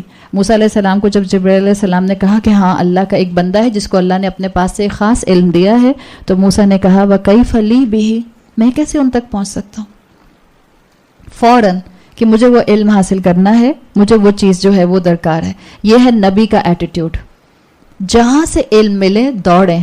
اور آپ دیکھتے، اب اپنے پوری ٹریڈیشن میں دیکھیں، اسکالرز نے یہ کام کیا ہے. محدثین کیا کرتے تھے؟ جب پتہ چلتا تھا کہ فلاں کے پاس کوئی حدیث ہے جو اللہ کے رسول صلی اللہ علیہ وسلم کی طرف سے ایک بہت بڑا خزانہ ہے، وہ سفر کیا کرتے تھے اور پہنچ جایا کرتے تھے. عبداللہ ابن مسعود کے لیے آتا ہے رضی اللہ عنہ، وہ کہتے تھے کہ اگر میں جان لوں کہ کسی انسان کے پاس آیت کی ایکسپلینیشن موجود ہے جو اللہ کے رسول صلی اللہ علیہ وسلم نے اس کے شان نزول میں یا سبب نزول میں نازل کی میں بتائی ہے، میں سو نہیں سکتا جب تک کہ میں اس انسان کے پاس نہ پہنچ جاؤں، جب تک کہ چاہے مجھے کتنا بھی سفر کیوں نہ کرنا پڑے. یہ ہے علم کی پیاس، یہ ہے علم حاصل کرنے والا بننا. اور آج ہم مسلمان عورتوں میں علم حاصل کرنے کی ٹینڈنسی کم سے کم ہوتی جا رہی ہے. ہم سمجھتے ہیں شادی کا مطلب ہے خلاص، یونیورسٹی بند، علم بند، کورسز ختم، اب آگے پڑھائی نہیں ہو سکتی. زیادہ سے زیادہ ہمیں کتنا لکھنا پڑھنا آتا ہے، اب وہ بھی اگر ہم اپنی میڈ سے نہیں لکھواتے. اگر آپ کی میڈ بدقسمتی سے لکھ نہیں سکتی تو دھوبے کا حساب آپ کو لکھنا پڑے گا، ادروائز وہ بھی آپ اس کو ڈاؤن ڈیلیگیٹ کر دیں گے. ہم سمجھتے ہیں کہ شادی ہوتی ہے تو اس کے بعد پڑھنے لکھنے کا سلسلہ ختم ہو جاتا ہے. ایک مسلمان کی زندگی میں چاہے وہ مسلمان استاد ہو یا نہ ہو، چاہے وہ مسلمان جو ہے وہ اسپیچز کرنے والا اور ڈیبیٹس کرنے والا اور تقریر کرنے والا اور درس دینے والا یا پڑھانے والا ہو یا نہ ہو، علم ختم نہیں ہوتا. ہم سب کو علم کی ضرورت ہے، ہم سب علم حاصل کرنا چاہتے ہیں، اور یہ علم آپ کو گرو کرتا ہے، مینٹلی بھی، اسپرچولی بھی، آپ کو ایک سویلائزڈ انسان بناتا ہے. اور یہی پتہ چل رہا ہے یہاں پہ. آپ اپنے ٹریڈیشن کو دیکھ لیں اور آپ اپنے انبیاء کی سنتوں کو دیکھ لیں.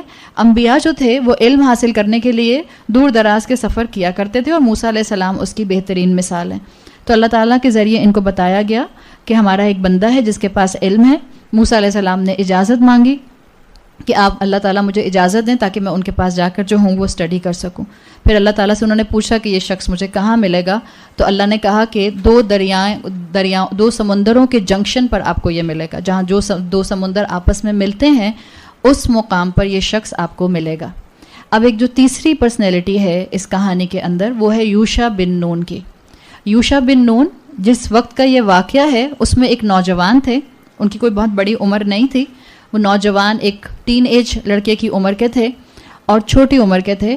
علم سیکھنے کے لیے یہ موسیٰ علیہ السلام کے ساتھ ساتھ رہتے تھے، اور علم سیکھنے کے لیے موسیٰ علیہ السلام کی ٹریننگ میں اس لیے کہ موسیٰ علیہ السلام کے بعد نبوت بنی اسرائیلیوں کی ان کو دی گئی تھی. یہ نبی بنے تھے بنی اسرائیلیوں کی طرف، ان کو اللہ تعالیٰ نے گائیڈ بنایا تھا۔ یوشع بن نون وہی نبی ہیں جو کہ بنی اسرائیلیوں کو یروشلم پرومسڈ لینڈ میں لے کر داخل ہوئے تھے۔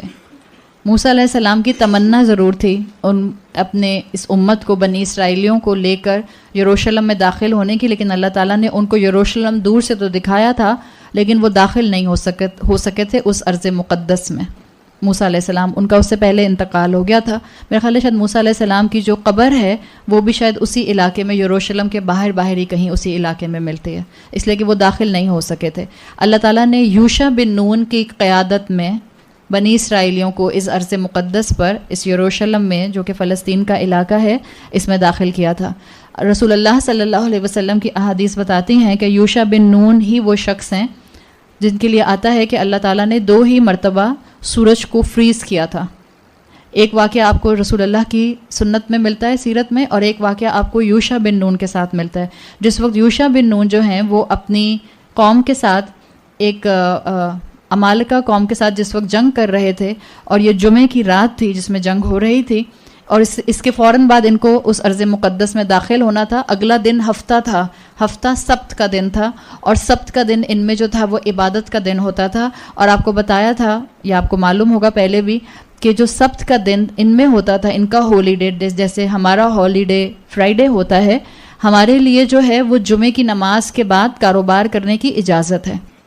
ہم اپنے عام کام جو ہیں اس اذان سے لے کر جماعت ختم ہونے کے وقت تک، جس میں خطبہ اور جماعت ہو جاتی ہے، صرف اس میں کام کرنے کی اجازت نہیں ہے، اس میں کام کرنا حرام کی کیٹیگری میں آتا ہے۔ باقی سارے ٹائمنگ میں جمعے کے اندر ہم اپنے ڈیلی روٹین کے کام کر سکتے ہیں، کاروبار کرنے والے اپنے کاروبار کر سکتے ہیں، جابس کرنے والے اپنی جابس کر سکتے ہیں، لیکن بنی اسرائیلیوں کے ساتھ ایسا معاملہ نہیں تھا۔ ہفتے کا دن ان کا پورا عبادت کا دن تھا، یہ کوئی دنیاوی کام نہیں کر سکتے تھے۔ تو اگلا دن ہفتے کا تھا اور ان کو جنگ کرتے ہوئے شام ہو رہی تھی، تو یوشع بن نون نے اللہ سے دعا کی تھی کہ اللہ ہمیں مہلت دے تاکہ ہم اس قوم کو شکست دے کر یروشلم میں داخل ہو سکیں، تاکہ ہم اگلے دن اپنی جنگ یہاں رک کر کنٹینیو نہ کرنی پڑے۔ تو رسول اللہ صلی اللہ علیہ وسلم کی طرف سے صحیح احادیث میں یہ آتا ہے کہ اللہ تعالیٰ نے سورج کو حکم دیا تھا اور سورج فریز ہو گیا تھا، یعنی سورج کو اللہ تعالیٰ نے تھام لیا تھا، اور ان کو موقع مل گیا تھا کہ یہ اپنے اس ٹائم پیریڈ کو مکمل کر کے، اس اپنی بیٹل کو مکمل کر کے یہ یروشلم میں اپنی قوم کے ساتھ داخل ہو جائیں۔ تو یہ 3 پرومیننٹ پرسنالٹیز ہیں جو آپ کو اس واقعے میں ملتی ہیں۔ آیت نمبر 60 سے یہ واقعہ شروع ہو رہا ہے۔ اب آپ کو بیک گراؤنڈ معلوم ہے تو آپ اس آیت کو آرام سے سمجھ لیں گی۔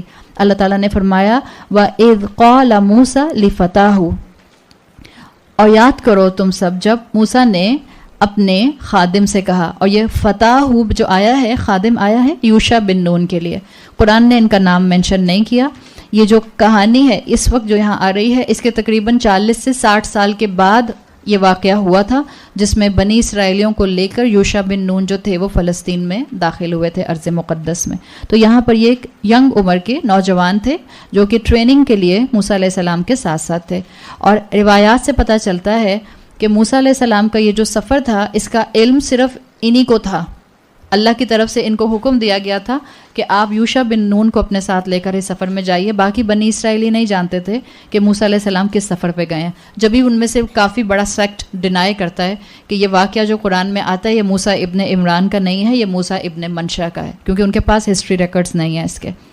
اور یاد کرو جب موسیٰ نے اپنے خادم، اپنے شاگرد سے کہا کہ میں چلتا رہوں گا، لا ابرح حتی ابلغ مجمع البحرین او امضی حقبہ، میں سفر کرتا رہوں گا، میں چلتا رہوں گا جب تک کہ 2 سمندروں کے ملنے کے مقام پر نہ پہنچ جاؤں۔